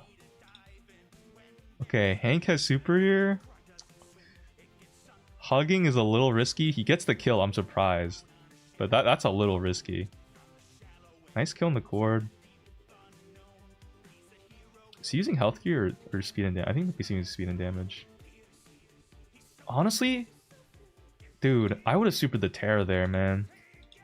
But I mean, I can't catch super. He also, I think he didn't have ammo. What was that? Like he supers on the Hank. I think he overshoots it maybe, and then he walks up for like a full like half second before he starts shooting. He just gets popped. He must have had ammo. He just walked up to just shoot first. But I don't know. I'm not sure why. But also, like, if you super help here instead, that would have been kind of fire. I think that would have been really nice. This is just a little bit tough. Super interrupted. Doesn't get the kill in the cord again. Oh my gosh. Oh no. Oh. Oh. Oh. What? The horse keeps everyone alive. Oh. Wait. What? Okay. Why do you feel the need to hug your teammates so much? I've noticed that. I mean, like, your teammates are hugging each other too, and they're grouping up for the Terror to feed off of. But he gets the kill on this Hank, and then he just runs back to hug his teammates to body block the cord shots. It's not like Overwatch where the tanks need to tank for their squishy teammates necessarily. You can go up and take the bush to try to charge the point, right? With bow mines there too, Terra would have been pushed into the bow mines if you took this spot instead. Like, you just kind of died, and then now it's like cooked. Yeah.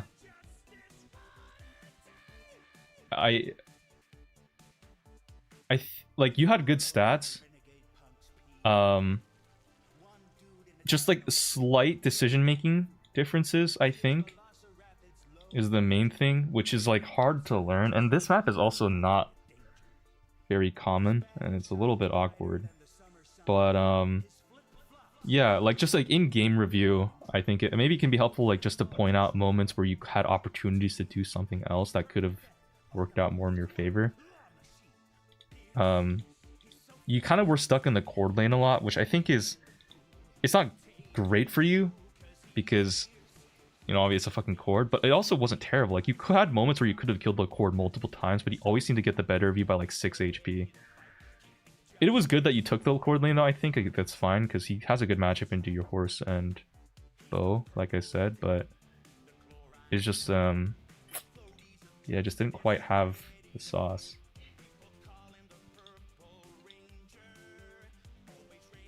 Yeah, I just maybe sneak a little bit more. Like every time you killed the cord, it always seemed to be when you were sneaking in the bush, right? Like if you sneak on the Terra 2, you can two-shot her. Oh well. I don't know. Hope that makes a little helpful. Your teammates obviously like had terrible stats, but they like these were close games. These are very close games. This was a very winnable game, regardless of how bad your teammates are. Yeah. I don't know. Hope that helps, little Mr. Hello. Appreciate you submitting your game though. Let's see. We got a Sam game review. Oh shit. Wait, this guy's in Masters. It's just one game? Haven't done a Sam review.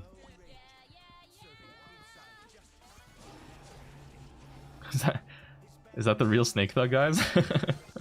Wait. We got the video audio. Let's see.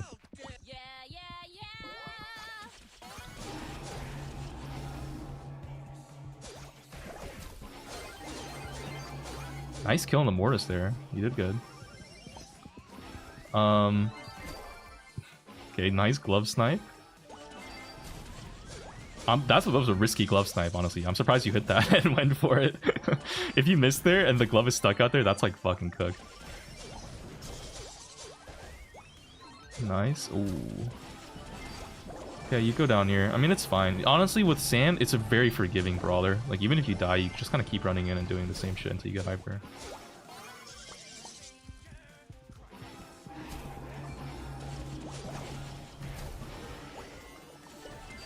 I assume you're using the magnet pull glove? Oh. Okay, I think...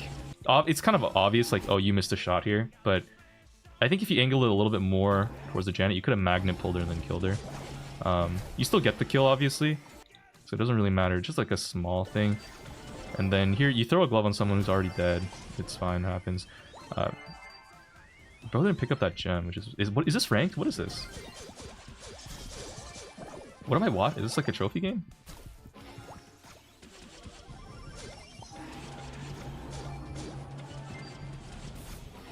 Yo, I would have just thrown my super out and gone for something here. Like, you can run it down kind of hard with Sam a little bit. He heals up to full, which is fine. Also, just notice he's using shield gear, which I don't believe is like that great. You have hyper here. Okay, countdown.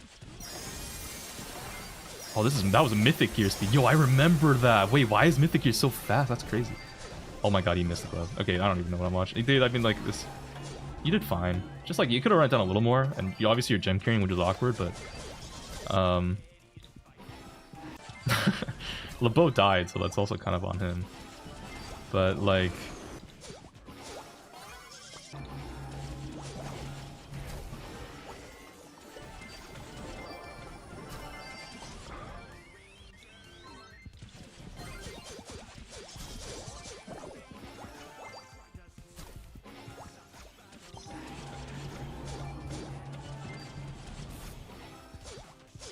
Like here, I think if you went in, or like a little before this, I think if you went in, it does maybe prevent the enemy team from having breathing room to then try to like kill your bow later. That's why I like with Sam, and kind of like running it down is kind of nice, because it just creates a lot of space for your team to breathe. Your bow just kind of gets cooked by Angelo here. If you had run it down on the Angelo a little bit sooner, you low-key could have like done a lot more, I think. Just like, it's a very slight thing, but you still won the game, so it doesn't really matter. But yeah. Yeah, have a nice night, Apine. I mean,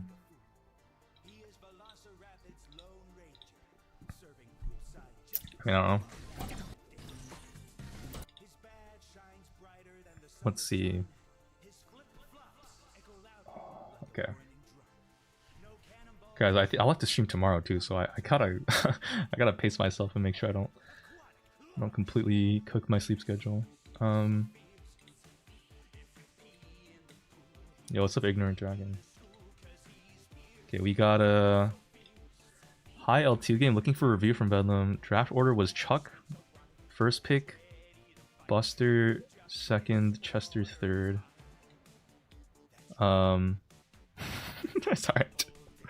Sorry, Chuck, first pick. Okay, on Sneaky Fields is fucking crazy. Buster, Chester is like fine. I don't know what the bans were. This is 18 days ago. Was this pre-Buffies, guys? Might have been pre-Buffies. Draco Otis. Draco is so interesting because they already have a chest here. I guess maybe for the Buster, you just run it down with your HP. They last pick Rosa. What the fuck is this team comp, yo? Wait, which one is Boy Gan? I assume that's you're the Chuck. Okay. Dude, he first picks Chuck here and he wants for game review? Alright, let's see it, man.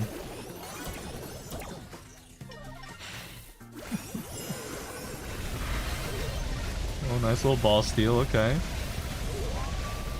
Okay, a little juggle, okay. Nice kill on the Rosa. Oh, dude, I feel like, oh, yeah. I don't know. What gadget is he using? I don't know what his build is. If he's using Ghost Train, he can low-key put the post on here and then, like, do some cool shit by going through the wall. If he's using the, repost one. I also don't even know what star power is. I think he's using 3 posts with ammo steal. Oh my god, that's... Okay, he's using Ghost Train. Yo, the camera is not on you, but that was a nice play. Check on Brawl Ball, guys. Are you doing a challenge or what? What is... Nice kill. Oh, nice. I was gonna grab that ball. If you have Ghost Train, low-key, I think if you set your posts up a little bit more forward, you can have more opportunities to do like goal scoring stuff, especially when you have a spawn cam.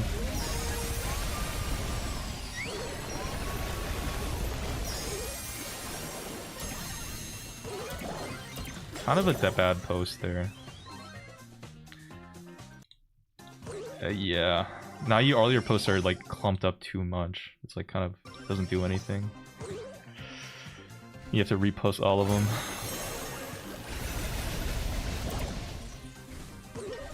Oh. Oh, bad clear. Yeah, if you cleared it here, that was a defense.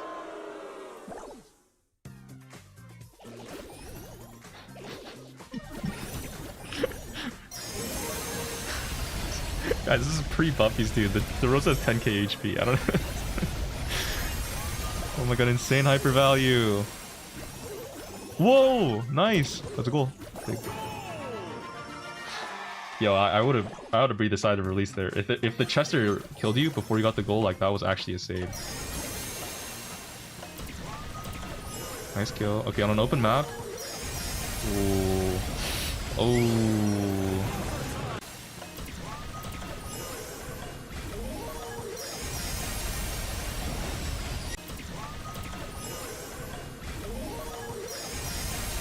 Yeah, I mean that's just like unfortunate. Okay.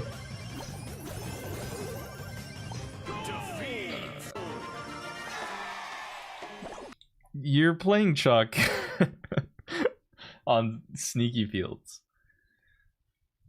Not much to do there. There's just not much to do. Because Chester got hyper here, which was not really in your control. And he just uses it, and then you die.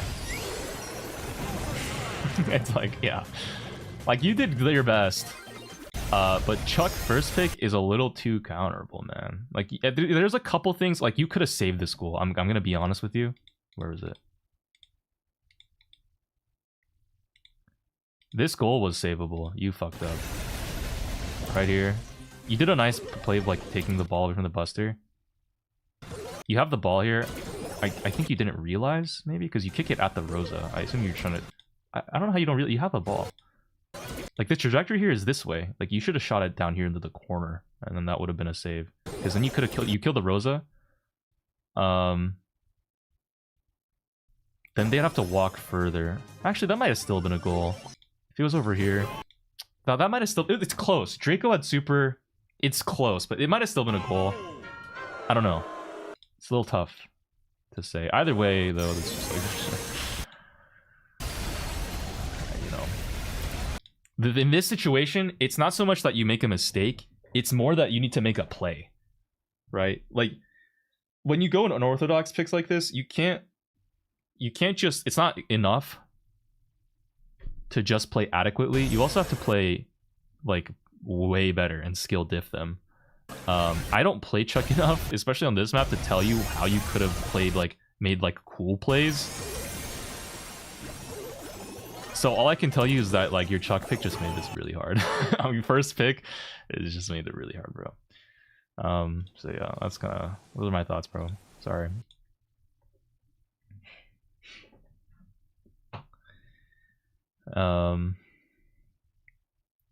Yeah. Alright. So next we got Defiant Ad. Game review. Is this just a trophy game again? No, okay, wait, there's draft. Meg 1, Amber 2, Amber Mina 2, 3.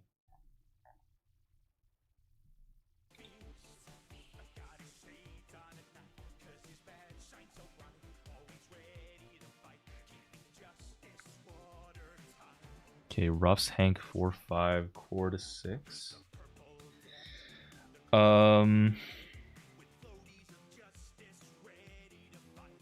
Amber is an interesting choice. Mina is fine, but a little hard to use, but you can do it. Actually, no, last meta she was definitely one of the broken brawlers with Meeple, so. And then they 4-5 Ruffs Hank. I think Core was a little bit awkward. It's a strange choice here. A tank counter isn't definitely in the right spirit. I feel like Lu would have been crazy. Maybe it was banned? There's like a lot of alternative tank counters, especially on Hot Zone, that could have fucking cooked a Hank Meg.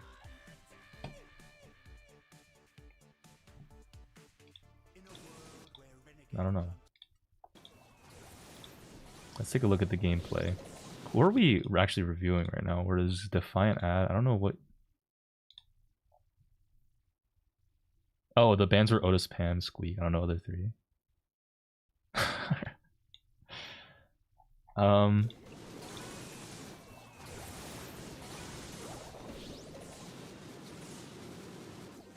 have no idea who you are, bro. I'm just gonna, I guess, watch all three here.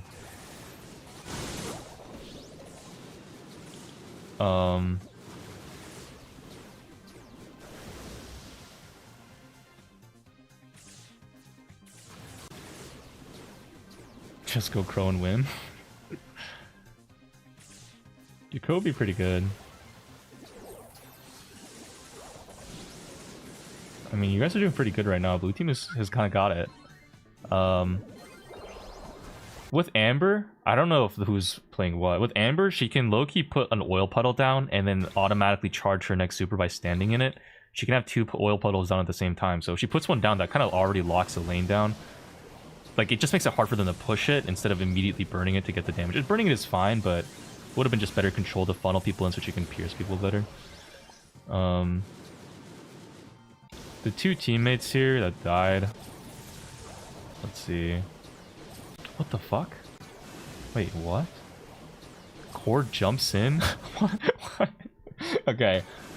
I don't know why the core jumps this way and then doesn't even use super or anything. It just dies to Hank. That was troll as fuck. The Mina, I don't know what she just kind of dashes around 1 HP. I mean, kind of tough, but it's fine. Still just dies. Okay, that was bad.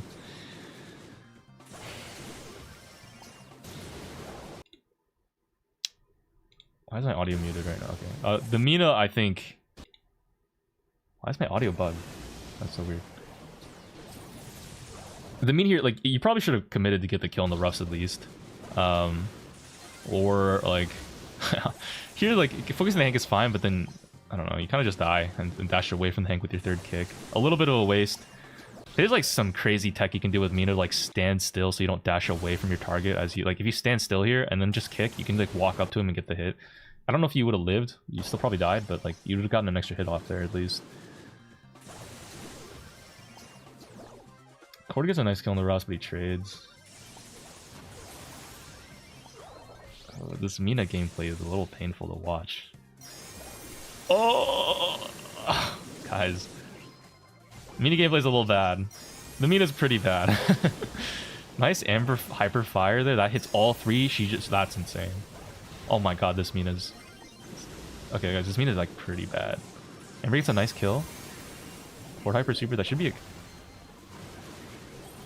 Okay.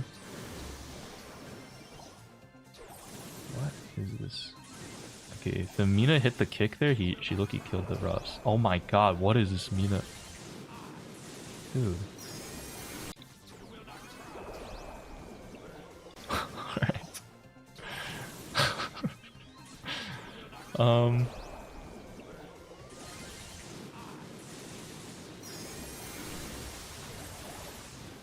nice dodge of the Meg Hyper. A nice oil. Could have gone for the roughs, but it's all good. Ooh, just gets clipped. Dying there was kind of bad from the Ember a little bit. She could have stayed alive if she backed off, but I understand. Has Hyper Super here. A second Hyper Super. Insane. Like, oh, that's a really bad death. Yo, that death, I think, just sold it a little bit. Not that the, you know, Mina and the court aren't selling enough, but Hyper Super, that would have been so much pressure. Then they're about to win the game, so that was like kind of go time. This Mina just super a wall. This court is just hard stuck in the 1v1 against the Hank. Unable to push at all. It's kind of just insufferable. Yeah, that's just... Okay. I don't know what brawler you're playing. I have no idea.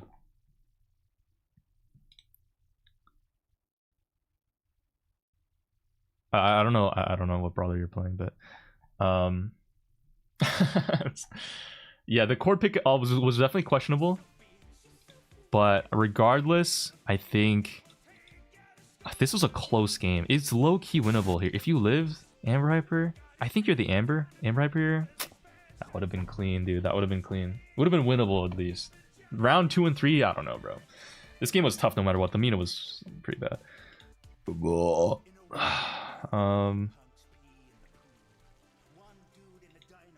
Game review. Why are all the game reviews downvoted, bro?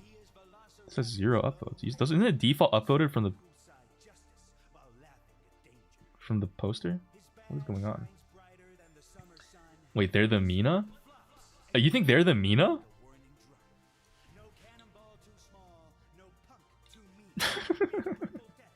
It's the middle one? Is it always the middle one? Bro, if you're the Mina, dude, you gotta not waste your tornado on walls is one thing. It's always the left one? Okay, I was thinking they're the Amber. I don't know. I don't know. Oh, battle logs. Yeah, I'm always the left player. Yeah, they're the Amber, I'm pretty sure. Okay. Yeah, they're the Amber, so just, you know, same thing. Yeah, whatever. Draft. We got Otis, Mo, Miko. I mainly play Miko. So we're watching the Miko gameplay, I assume.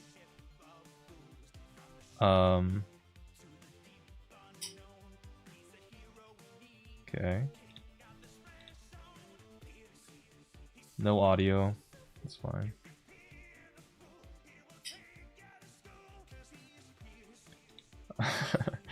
Squid Out Water says should have carried harder. It's not even should have carried harder per se. It's just like it was carryable, I should say. You know, like you're at a disadvantage no matter what with your teammates being worse. But it was carryable if you just made a couple differences. Not that you're expected to carry though, you know. But like some games, you're just like, man, they're just really hard to win. It is what it is. All right, we're watching Miko here on Gem 4, which is kind of diabolical. God, these are some crazy picks, but it's fine, winnable. I don't know how you're gonna win this though. Holy shit, dude. I'm curious to watch this monkey gameplay. Ooh, wasted shot. Honestly, wasting shots on Miko is so punishing, but I mean, if you're a Miko main, you probably know that. Nice kill on the Mo. My guess is the Mo's gonna space that from now on, not let that happen again. There's probably a kill on the Rico too. Yeah, and you get out. Nice use of the gadget there to save a shot. You can, yeah, with your super, you'll probably just get a kill with this too. Is this just like a flex compilation? I don't even understand. Like, you're doing pretty well. And you said you lost on game 3, but I don't think you're showing game 3 here. I think it was just the first game, so. Okay, yeah, alright. Oh man, that's crazy. So Mo really should have not died with 7 gems. I mean,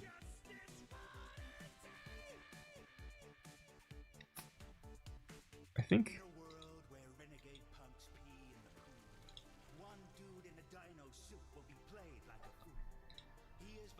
Yeah, no, the Mo kind of should have not gotten hit by. He could have supered. That's like the main thing. I think technically the Miko could body block for the Mo, but it's like, you know, that's mostly the Mo's fault, to be honest. Let's see, Miko uses super here. What's for the Otis? Interesting. You have 2 gems. Oh, what the heck is that jump? Bro, what? But you hit the Otis, but you jump? Maybe you manual aimed and overshot? I think that Otis was dead, dude. Yeah, that's the dead Otis. Okay, you still get... Wow, he gets the team wipe anyways. What the hell? That's crazy. Damn, dude. That's actually a nice-ass team wipe, though. You popped off. He jumped on the ollie to get damage on the ollie, and then they grouped up for some reason that allowed him to hit them both and then get both kills. I guess that was pretty lucky. I don't know. Pretty nicely done, and also a little lucky, but also very nicely done. What are... Oh my god, that's... Holy shit, that was crazy risky. This is a fucking nightmare game to win, though. I can't lie. I would never want to go monkey here. He just doesn't have any range, and on a map like this, where there's like such open lanes like this, it's just so fucking horrible. He's also facing Ollie, which has a lot of HP. Like, this is a tough game to win, bro. Ooh. Oh. Yeah, Ollie's been getting you a lot with that jump gadget. There's like a world where you do go for the read there, but I understand it's like you don't face Ollie with monkey every day.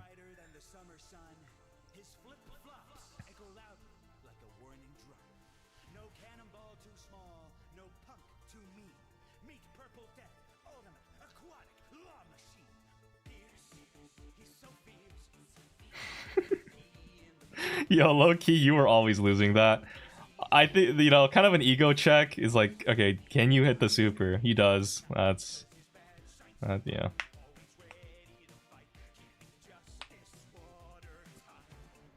Against bad players, that does kill, but...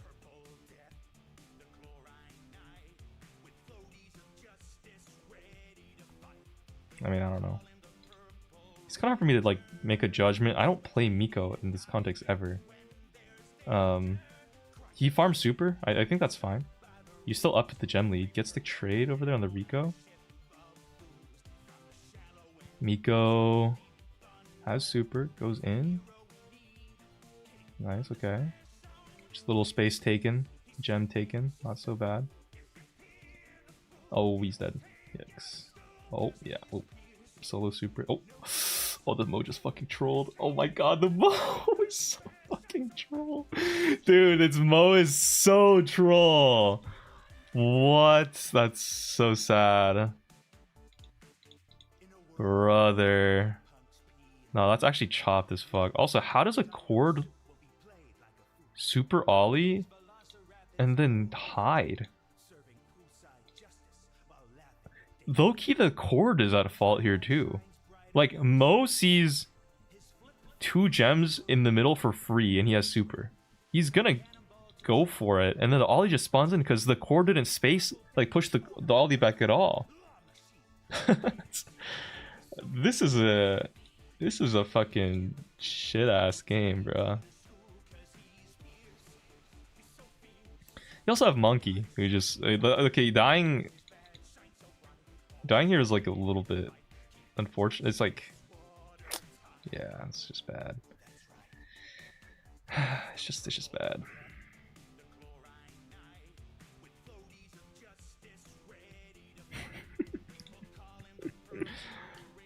You do reset, but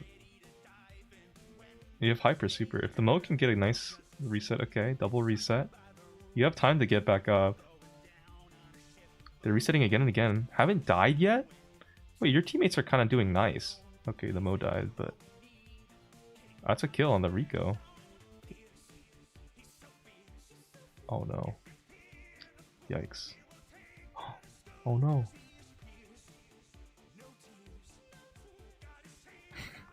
Holy Mo cycle, or the fucking Miko cycling, I mean. Oh no!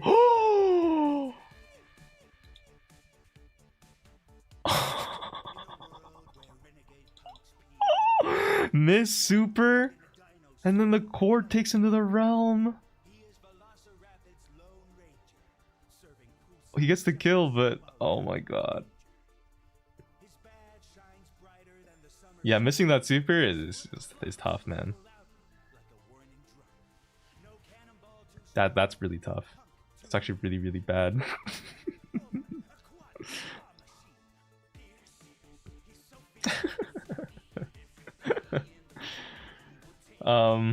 Didn't show the third game where you lost. Okay, this is just one of those things. I unironically, this is similar to the Hank on the Sneaky Fields game, where it's like, I don't think he did bad per se most of the time. Like there was just a couple things where like you died to the Rico in the lane, and then you know here you missed the super. But besides that, it's a pretty clean monkey game. Like you did well.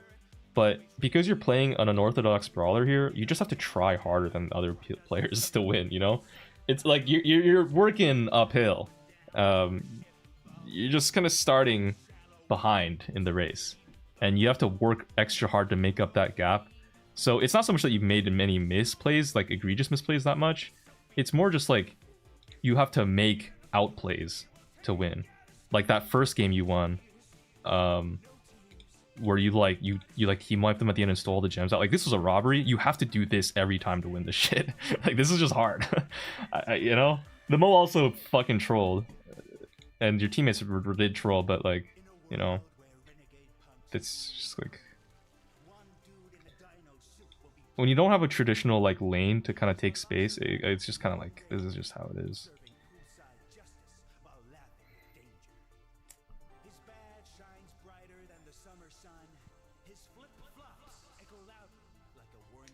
Just be better is so mind-numbingly rage-inducing. Well, it's not just be better. You have a choice in picking a brawler that isn't Mo here. Or sorry, that isn't Miko here. I keep saying Miko, or I keep saying Mo instead of Miko. You have a choice in not picking Miko here, you know? Like, you didn't have to go Miko. He just mainly plays Miko. When you're playing a brawler that's not versatile like that, in the places where he's not traditionally that good, if you want to make it work, you have to be better. There's no other way for you to justify a weird pick like that, you know?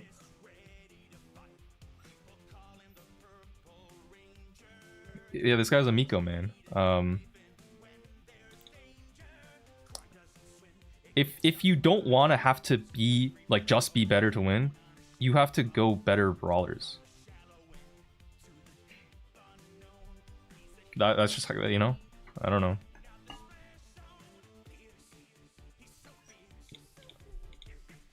And obviously, like, I don't need to tell you that you did miss a super. I think if you hit the super, where was it? It's here. Okay, if he hits the super,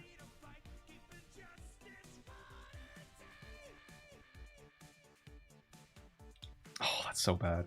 If he hits the super there, Cord has super. He's already dead. Pick up the gems, and can he super someone and get out? I think it's possible, bro. I think the Cord could have supered someone, picked up some. I think if the Ollie died there, Cord could have picked up some gems, supered someone right away, and then left, and then they could have reset. It was winnable. Just, you know, it's just like it's just unfortunate, but it is what it is, man. Yeah. Oh well.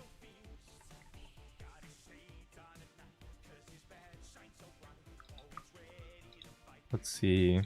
Alright, Legendary 2 gameplay review. Next up, we got Crow gameplay to review. Draft order was Finks, Terra Crow, Gene Poco, and then Meeple last.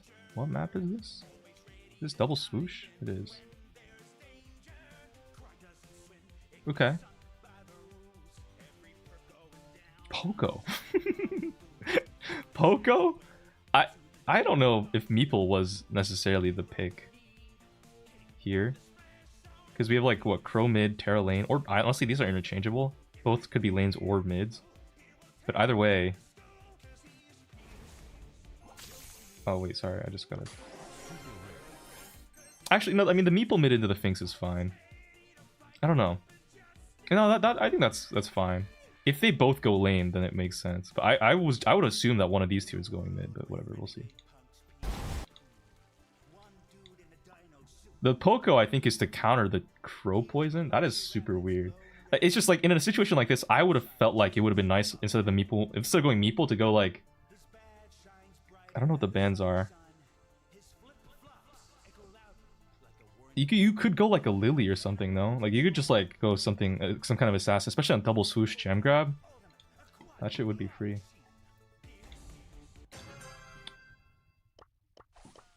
Okay, let's see.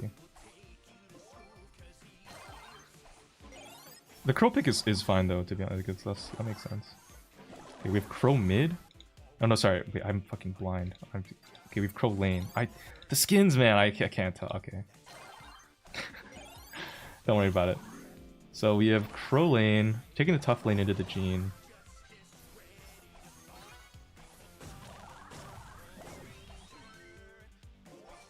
Wait, they have Poco mid? What is fucking going on? Okay, I don't know. Either way, you win your lane. You're pushing up. Nice. Shield. Okay.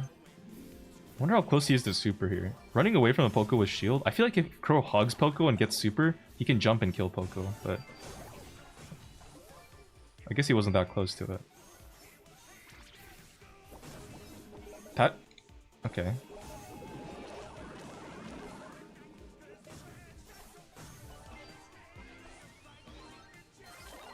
Wait, what? Is the... Okay, I'm sorry. I thought the Poco was going cleanse or something. He's just going heal gadget. Well, he's speaking Pokemon to Crow. It's doing fine. You just missiles and kills? Like, that's insane. Cross super.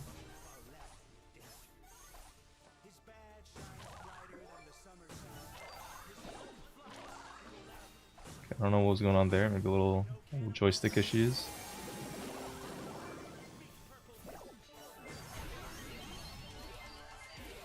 This is a very low impact Crow. I'm gonna be honest.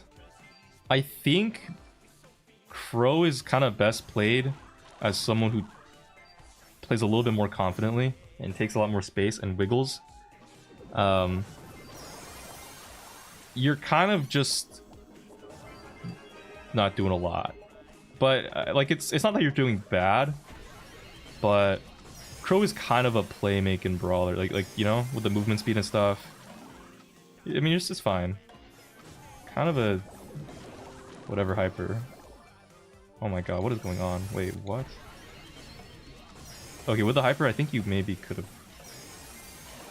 Ooh, yeah, they didn't really get anybody with that.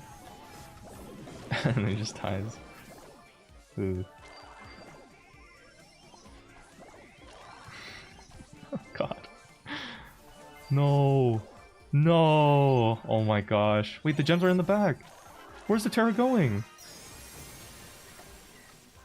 What the fuck? What the fuck?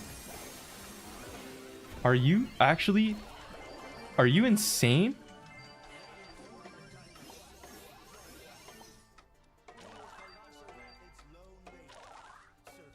What?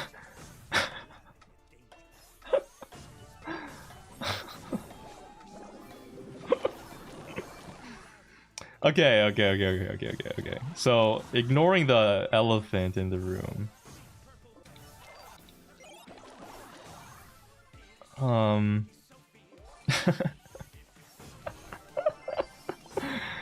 You did a good job here off the start, winning lane here. I think... I don't know why you weren't close to super at all. That's kind of surprising to me. I thought you would have had super. You could have pushed on the Poco there. But it's fine. Either way, you know, you get pushed out. Damn, I want some garlic bread right now. Sorry, I'm hungry. Yeah, but you live, and it's fine. You can heal up. It's chill.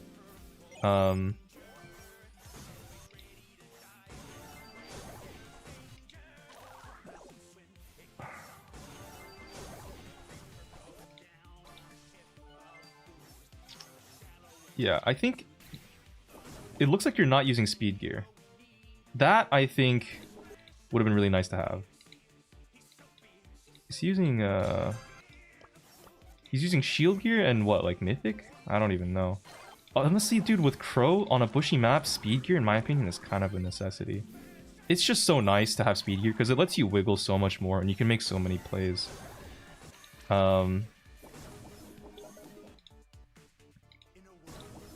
Like here, it's just like you're kind of just getting hit by Jean. These shots would be missable if you had speed gear. You know what I mean? And you're kind of poking a little bit, but it's taking you a while to actually walk up and poke and like get your shot off, and then like you're kind of slowly have to walk back, and then by the time that happens, like Poco's caught up to you. You know, it's just like a lot of things here with that speed gear would have just prevented you from taking damage from, and then maybe you would have even lived Kim Jong Kim Chi's magic missile. I would drop for speed gear Loki on Crow. I think shield is a little bit less important than mythic. I don't even think he's using mythic. Wait, he's not even using mythic. He's using shield and what? Vision? Wait, what gear could he possibly be using instead of mythic gear? I don't even know. So strange. Mythic gear would have been pretty nice too. Wait, he's using damage reduction? Oh my god. Is that just a normal animation for Crow, like anti-heal? What the fuck? Oh yeah, I guess it's not vision because it would have been shining when he hit someone. Why? Oh, he's not using Carrion Crow. Okay. Okay, your build is questionable. Your build is a little questionable. It's just the it's just the Crow animation.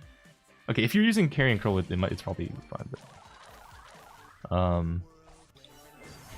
I think in terms of proactivity, like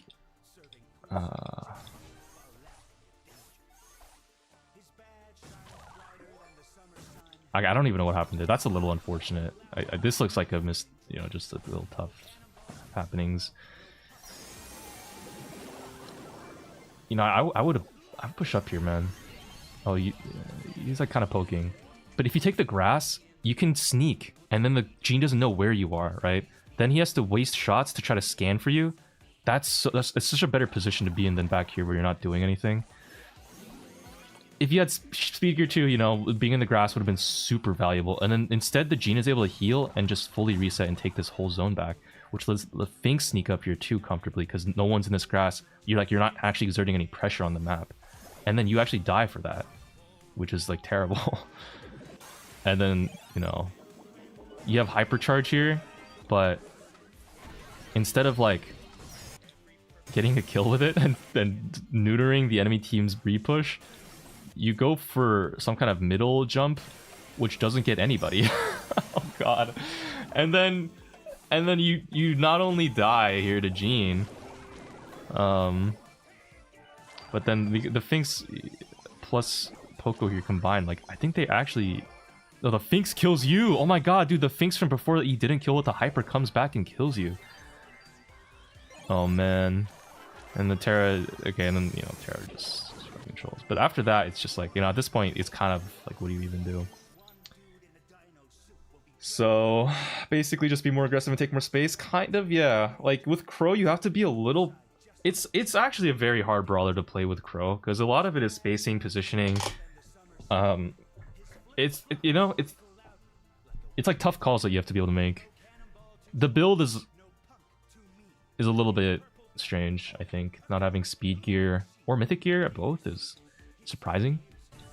I don't even know what build he was going, but either way, if he was going damage reduction, which he might not have been, but if he was going to damage reduction, then like the star power, I mean, like he just wasn't poisoning anyone enough for it to actually matter. If he was going Carrion Crow, that's good, but I think not having the right gears kind of made it harder than it had to be as well. Yeah, just my thoughts.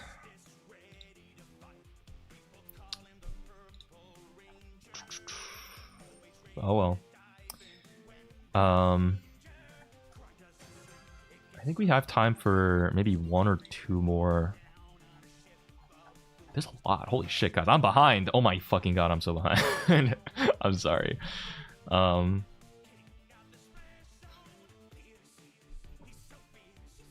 Okay, we have time for 1 or 2 more. What's up, Elwoki BS? Let's see. What more could a Brock do? Mythic 3 game. What is the map? Oh, Heist. I hate this map. Kaboom Canyon is fucking cringe. Brock first pick. Jesse Bull second, third. Penny Crow.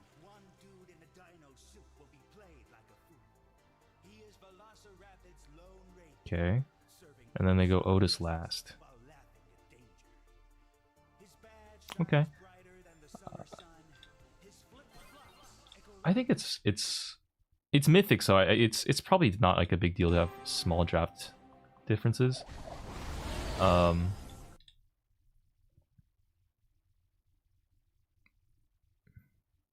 think this blue team has draft though. It's just that Jesse is such a weak brawler in general. I think the blue team have draft here. They don't have any like obvious like aggro brawlers, but the control comp they have is pretty good. And red team here don't have anyone who can like really take space that well, because Bull just is gonna feed like crazy too. And blue team, when they have good control, like they'll do so much damage to the safe as well. We'll see though.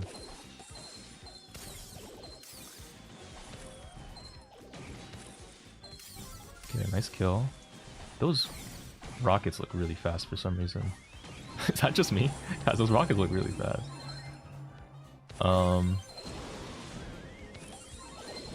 Okay, you're hitting shots. You're hitting shots. Getting some safe damage too. Shoot the wall, but that, you know, happens. Don't get the shield, I think, here. That actually sucks for the Brock. Not getting the shield is a little bit unfortunate. It's just like very sad. Okay, oh, bad call on the gadget here. The turret goes down, they get your shield. You trade the shield though, so it's fine. Crow is in the top left, which is great. He's taking a lot of space and pressure with that. He can kill the Jesse with super, but I don't know if he's... No, he doesn't have the aura for it. Penny gets the kill. Brock is... Sorry. Why is Brock so low? What happened? What the fuck? Okay, I don't know what happened. Because the camera... Oh, he's low already. Wait, he respawns? Oh, was this just the... Okay, this... Okay, yeah, that was a little unfortunate. He's like 1 HP.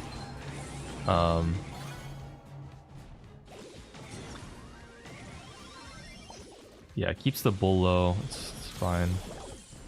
Breaks their wall here, which I think is actually bad for them.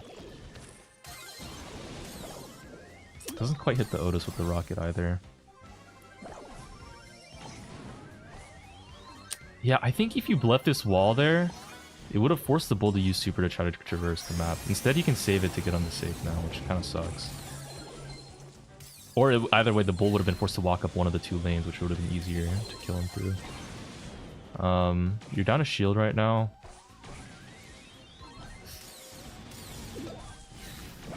Okay. Nice kill. Nice shots. Tough miss. Get the kill though. It's fine. Nice kill. Oh, getting hit by that Otis shot is crazy tough, bro. That's like kind of crazy that he hit that. What?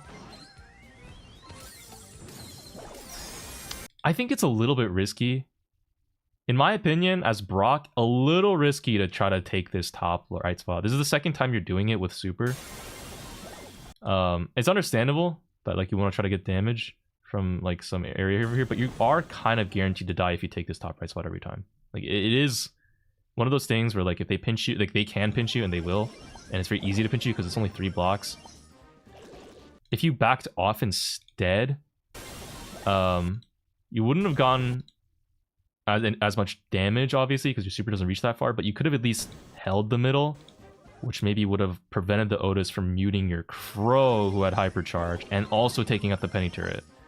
So, just like a very slight difference there in terms of where you went, maybe could have made a huge outcome difference, you know? Because now this Crow has hyper, and he's not able to actually get on this stage. Oh no. No, yeah, okay. It's just a little too late.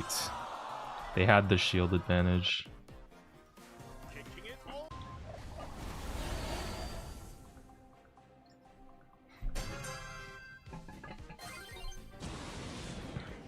Yeah, I think the main thing with the Brock on that first round is that breaking this wall for the bull kind of just let him get up with the super and do stuff. Moving up top right instead of just holding the middle to allow the Crow to hyper in was a little bit just like, you know, it happens, but not great. Nice. Okay, nice. Like we have control. Like especially if the wall is here, this penny turret is gonna get so much value too. You know, because they don't have anyone who can even break this wall without super. And the Otis even gadgets for it and doesn't hit because the penny spaced it. Nice. Dude, that's great. This should be a free game. Like, you have 2 shields. This is perfect.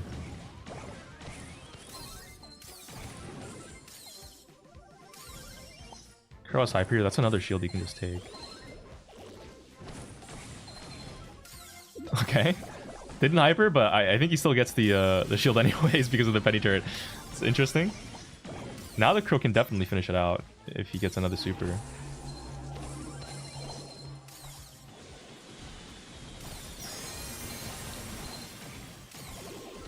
Okay. It's fine. Like, they're collapsing on your safe, but as long as you defend it, like, just a little bit, it's honestly all good. Yeah, that's fine. Penny with a kind of a... What is this Penny trying to do?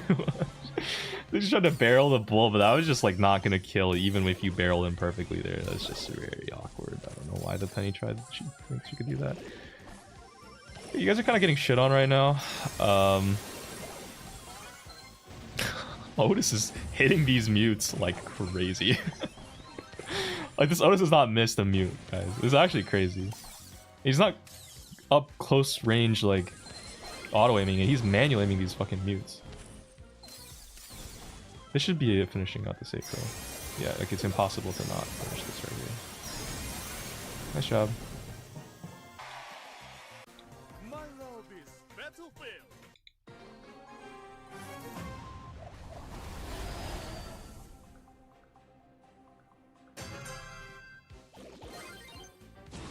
Have a nice night, Supernova.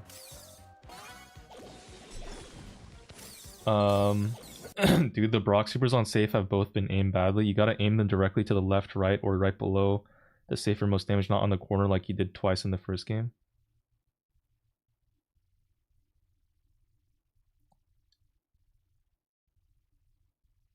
Do you think that was what costed them shield in this first game?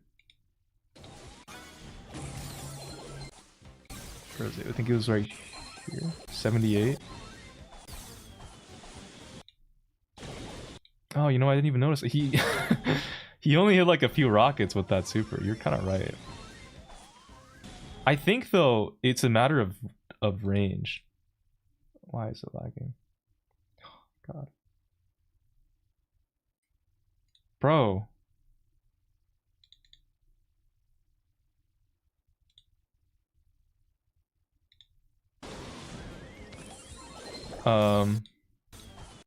He just didn't super from close enough. His range was not far enough to reach that. I think he was scared of getting in the bull's range, so he didn't want to walk up.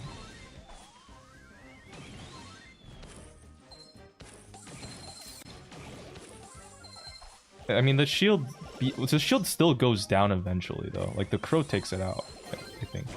Wait. Oh my god, the Crow doesn't take it out. The penny takes it out. Yeah, oh, no, the Crow does take it out. Yeah, the Crow takes it out. It's like fine. Yeah, I don't think that super was like a big deal. And when you have hypercharge, and you super the save, I think it doesn't matter if you place it on the corner. You just have to place it on it, I think, because it's the hyper super. It's like a very even rocket spread. Oh, he didn't hyper super though. He just went for it raw. These supers have been a little sus. It's also like he can't get up close enough. I don't think I would fault that as like a placement issue. I think that's just he just wasn't close enough to even hit it with the super at all.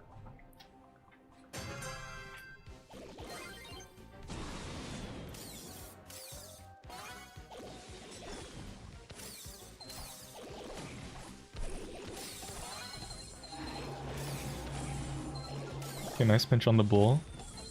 Hitting your shots here, very nice. Breaking the grass a little too, I see you.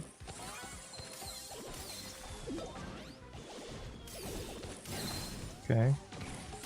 Let's see if he, here he does super it correctly. So he knows how to do it. It's just, before I think he was just kind of trying to shoot it as well. What the fuck happened to the high save, dude? What? Wait, there's an Otis on your high save.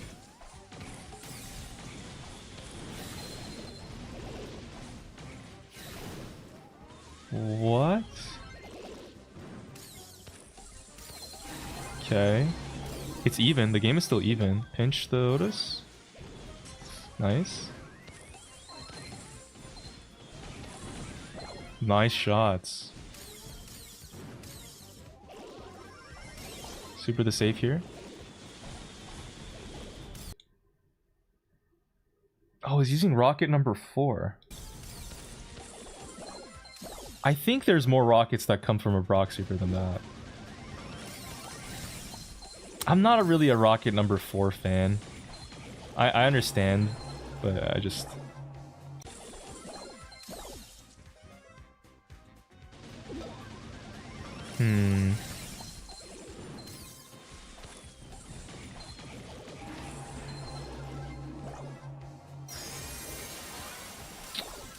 Ooh, nice shots. Oh, no. Oh. Nah, this game is kind of over. Not gonna lie, Bulls can just super in here. Let's see, GG. Wait, unless... Oh, okay, yeah, it's over.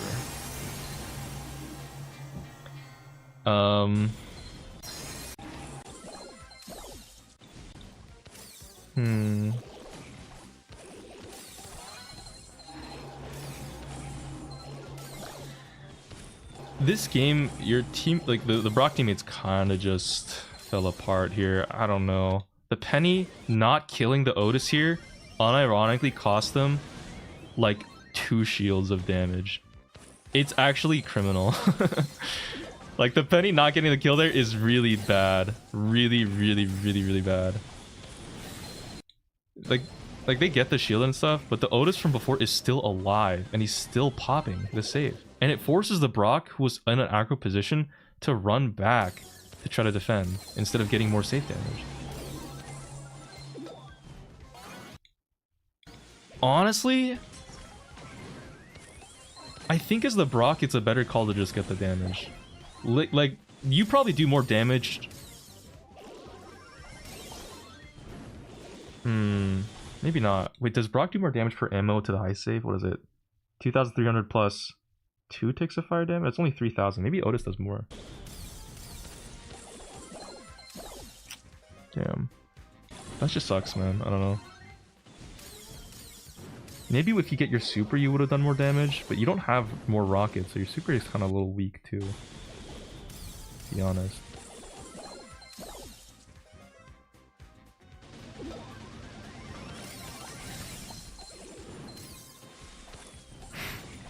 Yeah, though this game is just like a little bit tough.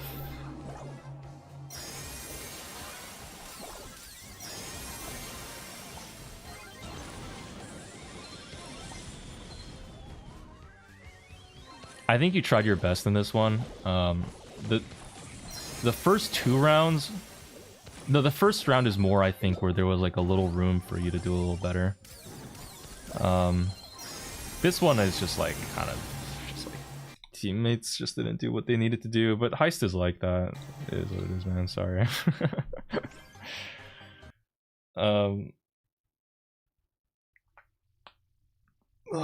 Oh, Brockfire does 700 damage per tick? Oh, okay. In that case, I wonder if he just stayed on the high save instead of going back to defend the Otis. Because the Crow can, I think, maybe hold it down a little bit and harass enough to try to stay alive. 2v2 wise, Brock plus Penny. Like, the Bull would have had to choose one to go after. Brock could have been doing damage on the safe in the meanwhile. It might have been a more even game. 2 shields, like both teams down to 25% in that case, right? The Bull would have had to choose to push the Penny back. You could have been shooting the safe. Well, meanwhile, if the Bull gets like choice paralysis and goes for you instead, Penny can shoot the safe. It might have been better value to stay up here and actually just, because walking back takes a lot of time too, you know? You could have maybe done a lot more if you just stayed aggro. Maybe even gotten the kill on the Jesse way sooner. You end up dying to this Jesse too. Which may, you know, it's just like I think if he stayed up on aggro and just got damage, that was better. I think that was the call.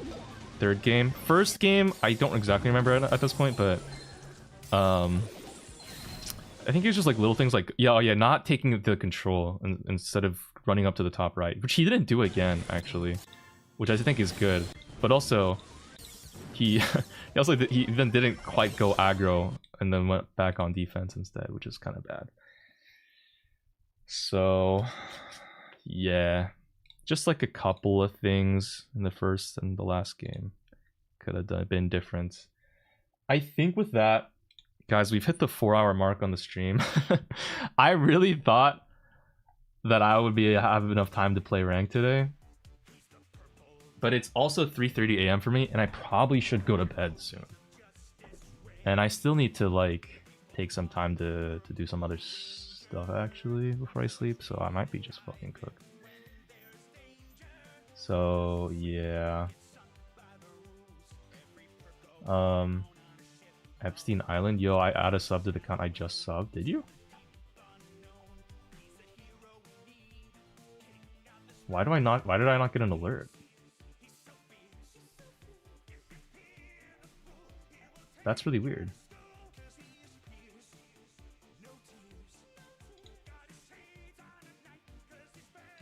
Yeah, there's no alert on my end. Maybe it just didn't go... Did it not, like... I don't know, I'll look into that later. But yeah, for now...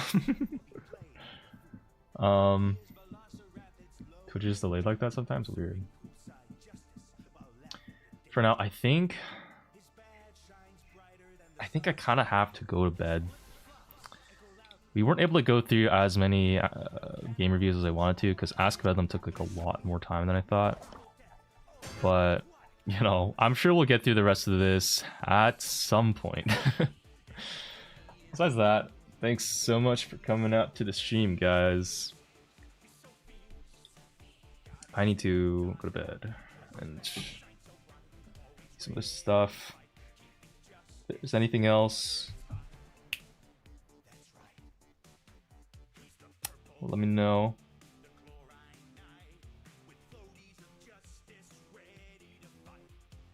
At some point, we know you're not doing another Ask Bedlam for another 5. Well, Ask Bedlam might close the channel, so that there's no worry about that. Game review, I think I can have more time to do that. I'll pencil it in. Next rank stream we'll do another thingamajig. The thing is, tomorrow I'm gonna probably do a cooking stream because it's New Year's, so maybe I'll do rank tomorrow. If we have time, I'll do rank tomorrow. How about that? Alright, that's gonna be it for me though. I'll catch you all in tomorrow's stream if you pull up to that. Maybe some ranked, we'll do some cooking, it'll be some chill times. For now, I'll see you all in the next one. Love you, peace, goodbye. Mwah. Alright, take care. Bye. And thanks Ancient Clag for the sub. I'll add a counter, I'll trust you. Even if there's no notification. Alright, peace.